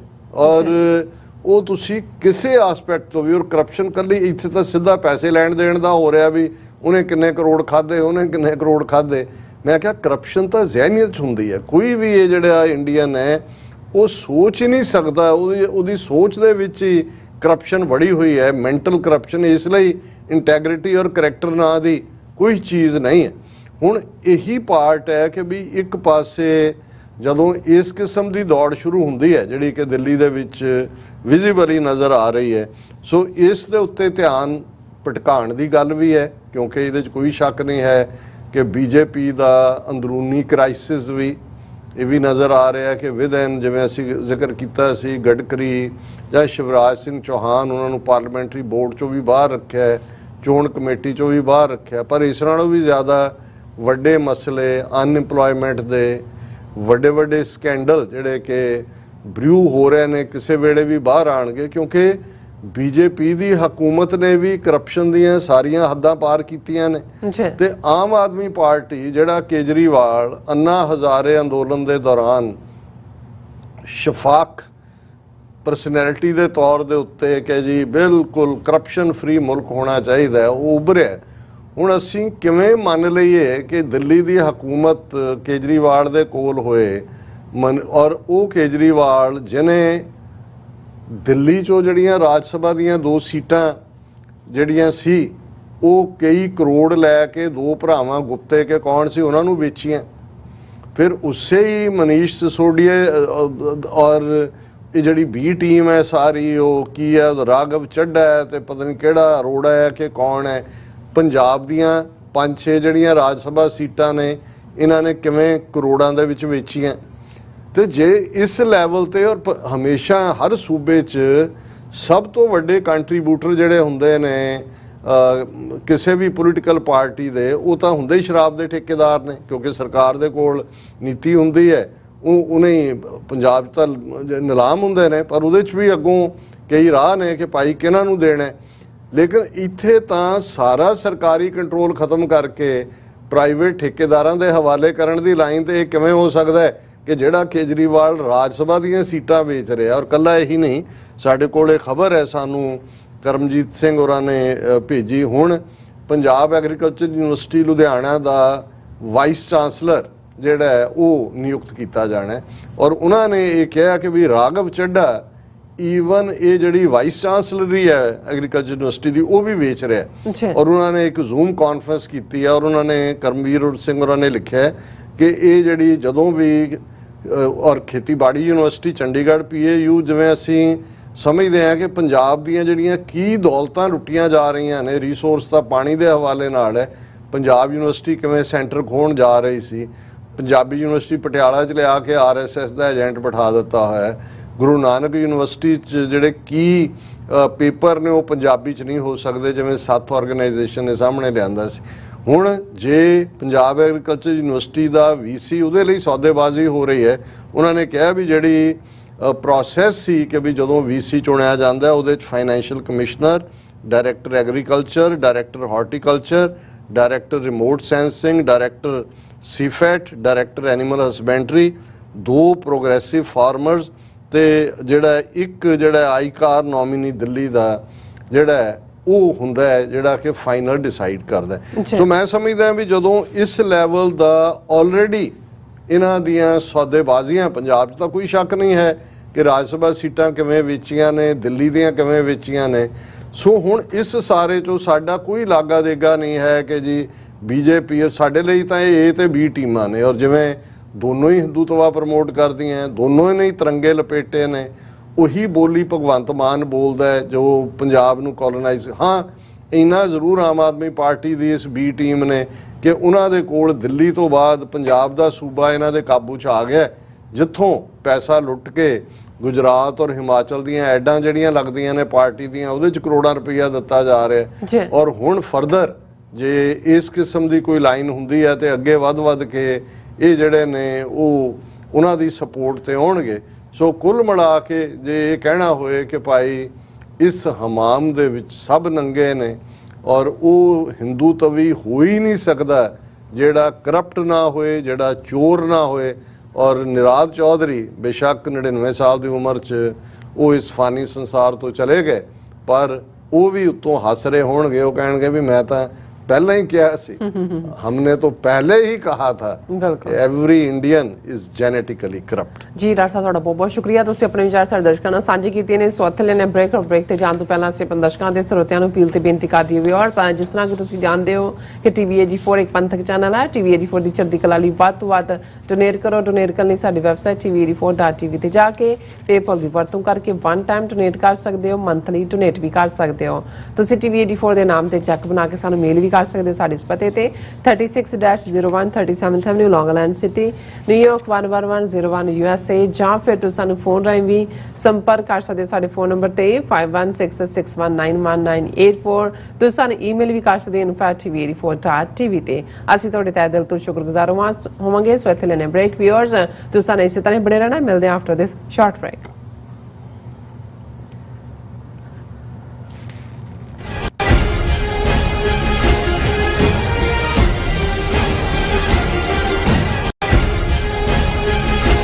गुरु प्यारी साध संगत जी, वाहिगुरु जी का खालसा वाहिगुरु जी की फतेह। आज्ञा पही अकाल की तभी चलायो पंथ, सब सिखन को हुक्म है गुरु मान्यो ग्रंथ। धन धन धन श्री गुरु ग्रंथ साहिब महाराज सच्चे पातशाह जी का पहला प्रकाश दिहाड़ा, जिस दियां खुशियां विच हर साल की तरह ट्राई स्टेट के केंद्रीय स्थान गुरुद्वारा साहिब सिख कल्चर सोसाइटी तो जो नगर कीर्तन सजाया जाता है, समुचियां ट्राई स्टेट दियां संगतां, सभावां, सभा सोसाइटियां, पंथक जथेबंदियां दे सहयोग नाल गुरुद्वारा साहिब दी समुची प्रबंधक कमेटी वल्लों इस साल नगर कीर्तन 21 अगस्त दिन ऐतवार नूं दिने 12 वजे Gurdwara Sahib Sikh Culture Society Richmond Hill New York तो आरंभ होवेगा। सारियां संगतां नूं बेनती है कि परिवारां बच्चियां समेत इस महान नगर कीर्तन विच शामिल हो के सतगुरु सच्चे पातशाह जी दीयां खुशियां अते बख्शिशां प्राप्त करो। इस महान नगर कीर्तन तो अगले ऐतवार 28 अगस्त दिन ऐतवार नूं अमृत संचार हो रहा है।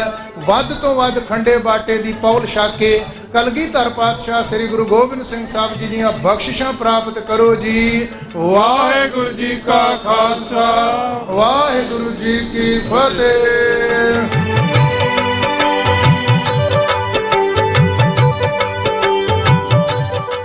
UK, स्विट्जरलैंड ਅਤੇ ਇਟਲੀ ਤੋਂ ਬਾਅਦ ਖਾਲਿਸਤਾਨ ਰੈਫਰੈਂਡਮ ਦੀਆਂ ਵੋਟਾਂ ਦਾ ਅਗਲਾ ਪੜਾਅ ਕੈਨੇਡਾ ਵਿੱਚ ਖਾਲਿਸਤਾਨ ਦੀਆਂ ਵੋਟਾਂ ਦਾ ਪਹਿਲਾ ਸੈਂਟਰ ਬਰੈਂਪਟਨ ਵਿੱਚ ਲੱਗੇਗਾ।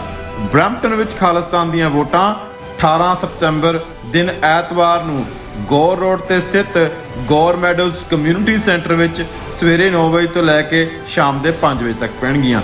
ਹੋਰ ਜਾਣਕਾਰੀ ਲਈ ਸੰਪਰਕ ਕਰੋ 437 423 2669 ਜਾਂ 437 423 2666।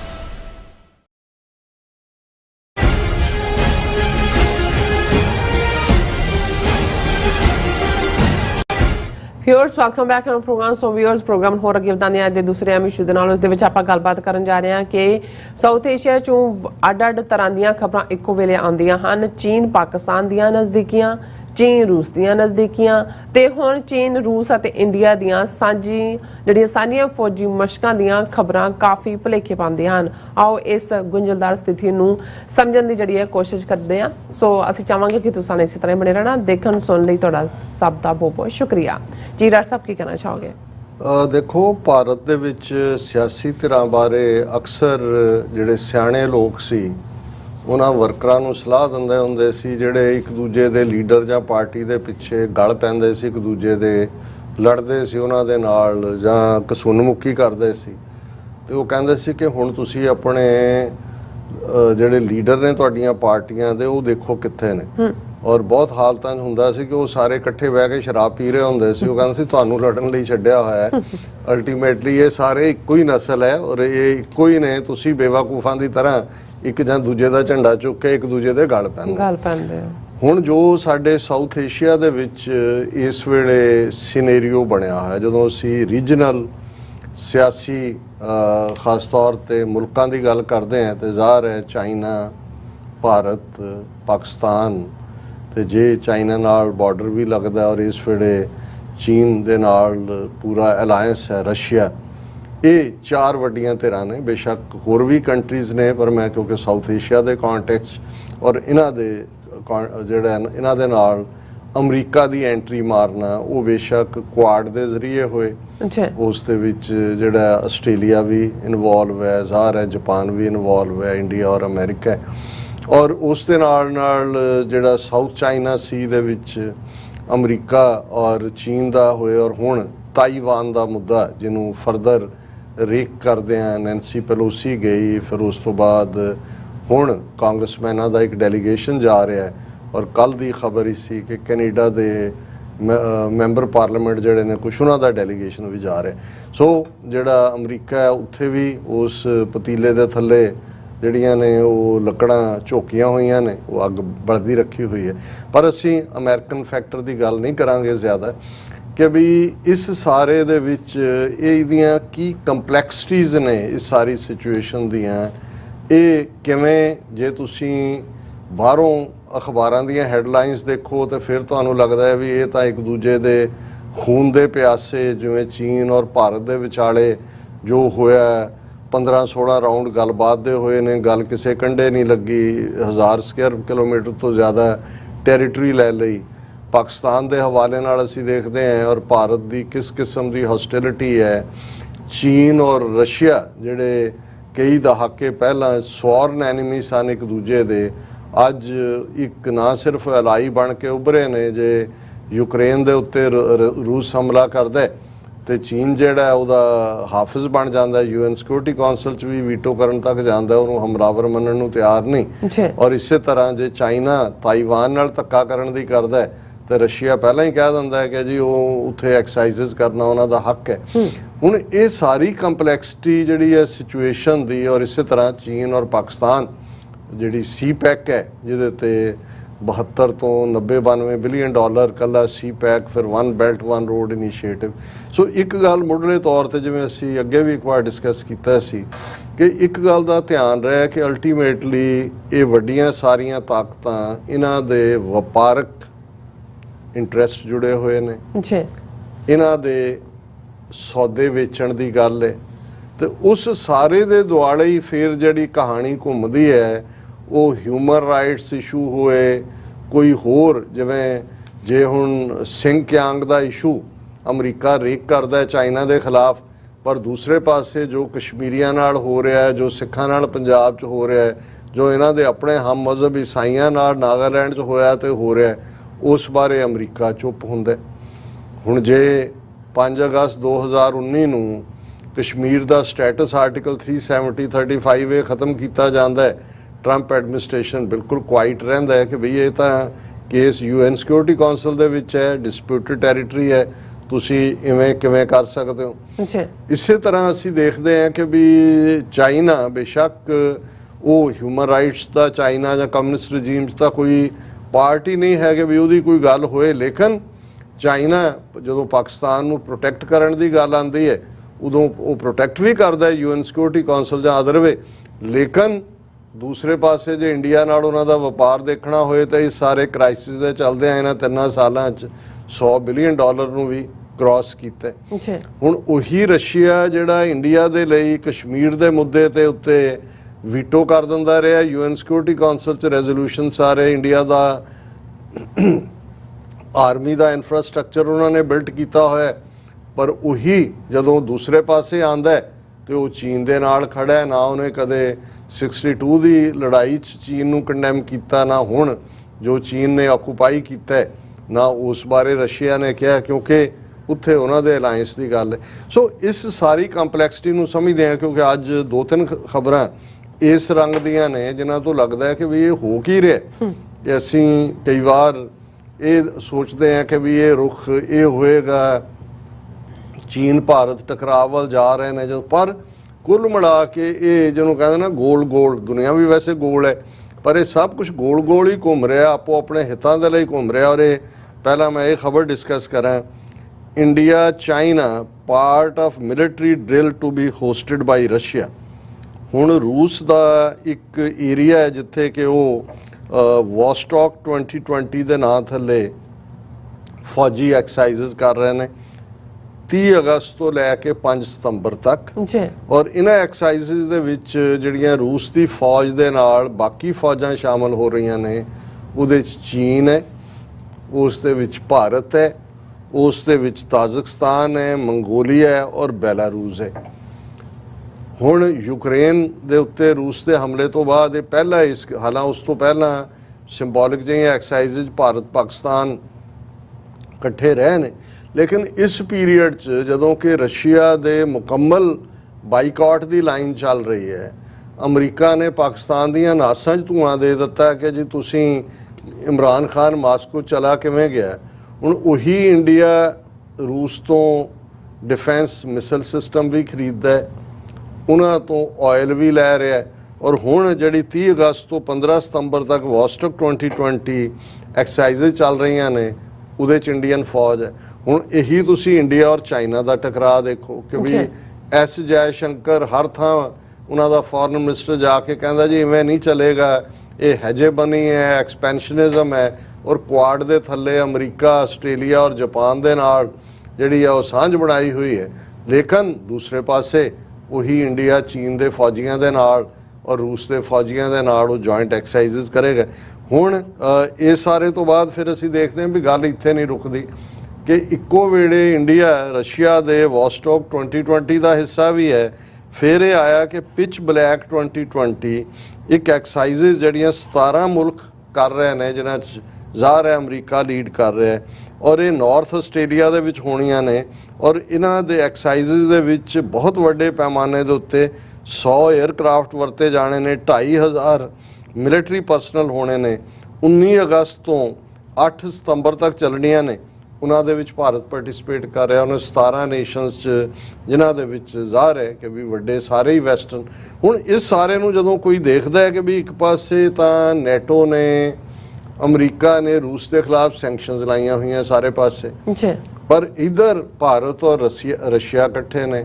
ਰਸ਼ੀਆ ਔਰ ਚਾਈਨਾ ਤਾਂ ਚਲੋ ਉਹਨਾਂ ਦਾ ਤਾਂ ਹੁਣ ਸਟ੍ਰੈਟੇਜਿਕ ਇੱਕ ਆਪਣੀ ਹੈ ਹੀ ਹੈ ਅੰਡਰਸਟੈਂਡਿੰਗ, ਪਰ Russia, China, India joint exercises ਕਰ ਰਹੇ ਨੇ। ਹੁਣ ਇਸ ਸਾਰੇ ਦੇ ਚੱਲਦੇ ਆ, ਹੁਣ ਇਹ ਇਧਰ ਚੱਲ ਰਿਹਾ ਕਿ ਰਸ਼ੀਆ ਦੇ ਨਾਲ ਫਿਰ ਇਕੱਲਾ ਇਹੀ ਨਹੀਂ ਹੈ।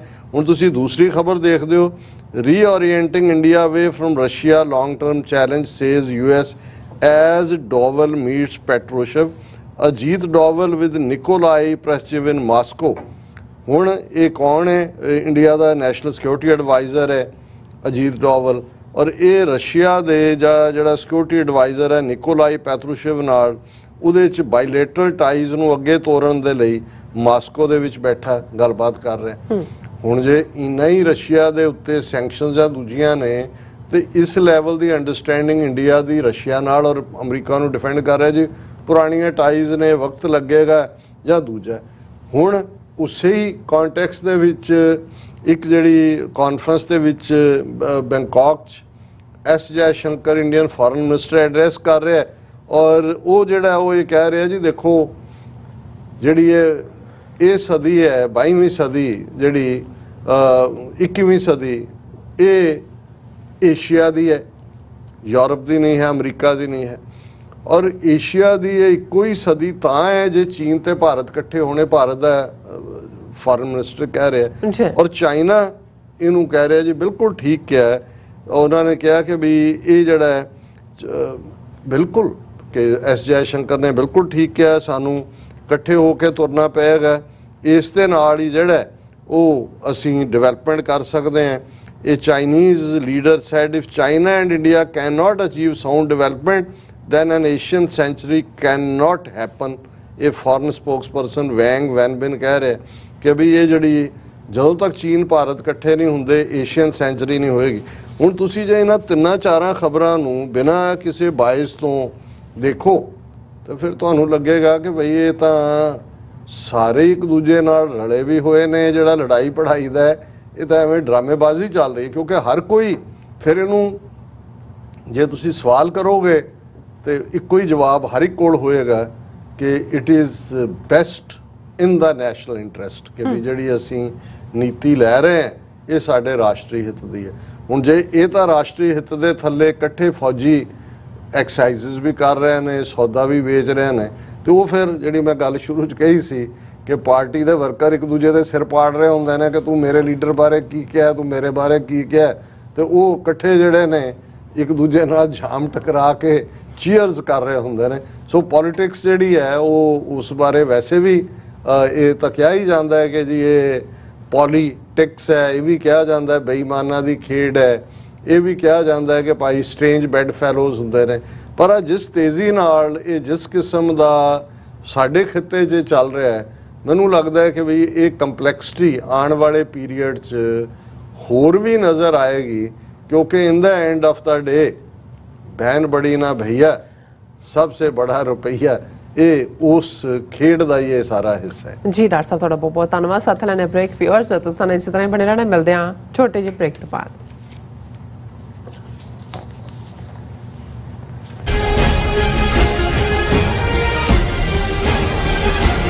ਗੁਰੂ ਪਿਆਰੀ ਸਾਧ ਸੰਗਤ ਜੀ, ਵਾਹਿਗੁਰੂ ਜੀ ਕਾ ਖਾਲਸਾ ਵਾਹਿਗੁਰੂ ਜੀ ਕੀ ਫਤਿਹ। आज्ञा पही अकाल की तभी चलायो पंथ, सब सिखन को हुक्म है गुरु मान्यो ग्रंथ। धन धन धन श्री गुरु ग्रंथ साहिब महाराज सच्चे पातशाह जी का पहला प्रकाश दिहाड़ा, जिस दियां खुशियां विच हर साल की तरह ट्राई स्टेट के केंद्रीय स्थान गुरुद्वारा साहिब सिख कल्चर सोसाइटी तो जो नगर कीर्तन सजाया जाता है, ਸਮੁੱਚੀਆਂ ਟਰਾਈ ਸਟੇਟ ਦੀਆਂ ਸੰਗਤਾਂ, ਸਭਾਵਾਂ, ਸਭਾ ਸੁਸਾਇਟੀਆਂ, ਪੰਥਕ ਜਥੇਬੰਦੀਆਂ ਦੇ ਸਹਿਯੋਗ ਨਾਲ ਗੁਰਦੁਆਰਾ ਸਾਹਿਬ ਦੀ ਸਮੁੱਚੀ ਪ੍ਰਬੰਧਕ ਕਮੇਟੀ ਵੱਲੋਂ ਇਸ ਸਾਲ ਨਗਰ ਕੀਰਤਨ 21 ਅਗਸਤ ਦਿਨ ਐਤਵਾਰ ਨੂੰ ਦਿਨੇ 12 ਵਜੇ Gurdwara Sahib Sikh culture society Richmond Hill New York ਤੋਂ ਆਰੰਭ ਹੋਵੇਗਾ। ਸਾਰੀਆਂ ਸੰਗਤਾਂ ਨੂੰ ਬੇਨਤੀ ਹੈ ਕਿ ਪਰਿਵਾਰਾਂ ਬੱਚਿਆਂ ਸਮੇਤ इस महान नगर कीर्तन विच शामिल हो के सतगुरु सच्चे पातशाह जी ਦੀਆਂ खुशियां ਅਤੇ ਬਖਸ਼ਿਸ਼ਾਂ ਪ੍ਰਾਪਤ ਕਰੋ। ਇਸ महान नगर कीर्तन ਤੋਂ ਅਗਲੇ ਐਤਵਾਰ 28 ਅਗਸਤ ਦਿਨ ਐਤਵਾਰ ਨੂੰ ਅੰਮ੍ਰਿਤ ਸੰਚਾਰ ਹੋ ਰਿਹਾ ਹੈ। ਵੱਧ ਤੋਂ ਵੱਧ ਖੰਡੇ ਬਾਟੇ ਦੀ ਪੌਲ ਛਕ ਕੇ ਕਲਗੀਧਰ ਪਾਤਸ਼ਾਹ ਸ੍ਰੀ ਗੁਰੂ ਗੋਬਿੰਦ ਸਿੰਘ ਸਾਹਿਬ ਜੀ ਦੀਆਂ ਬਖਸ਼ਿਸ਼ਾਂ ਪ੍ਰਾਪਤ ਕਰੋ ਜੀ। ਵਾਹਿਗੁਰੂ ਜੀ ਕਾ ਖਾਲਸਾ ਵਾਹਿਗੁਰੂ ਜੀ ਕੀ ਫਤਿਹ।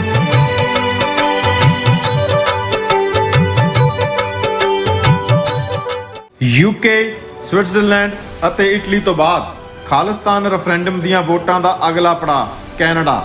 ਕੈਨੇਡਾ ਵਿੱਚ ਖਾਲਿਸਤਾਨ ਦੀਆਂ ਵੋਟਾਂ ਦਾ ਪਹਿਲਾ ਸੈਂਟਰ ਬਰੈਂਪਟਨ ਵਿੱਚ ਲੱਗੇਗਾ। ਬਰੈਂਪਟਨ ਵਿੱਚ ਖਾਲਿਸਤਾਨ ਦੀਆਂ ਵੋਟਾਂ 18 ਸਤੰਬਰ ਦਿਨ ਐਤਵਾਰ ਨੂੰ ਗੌਰ ਰੋਡ ਤੇ ਸਥਿਤ ਗੌਰ ਮੈਡੋਜ਼ ਕਮਿਊਨਿਟੀ ਸੈਂਟਰ ਵਿੱਚ ਸਵੇਰੇ 9 ਵਜੇ ਤੋਂ ਲੈ ਕੇ ਸ਼ਾਮ ਦੇ 5 ਵਜੇ ਤੱਕ ਪੈਣਗੀਆਂ। ਹੋਰ ਜਾਣਕਾਰੀ ਲਈ ਸੰਪਰਕ ਕਰੋ 437 423 2669 ਜਾਂ 437 423 2666।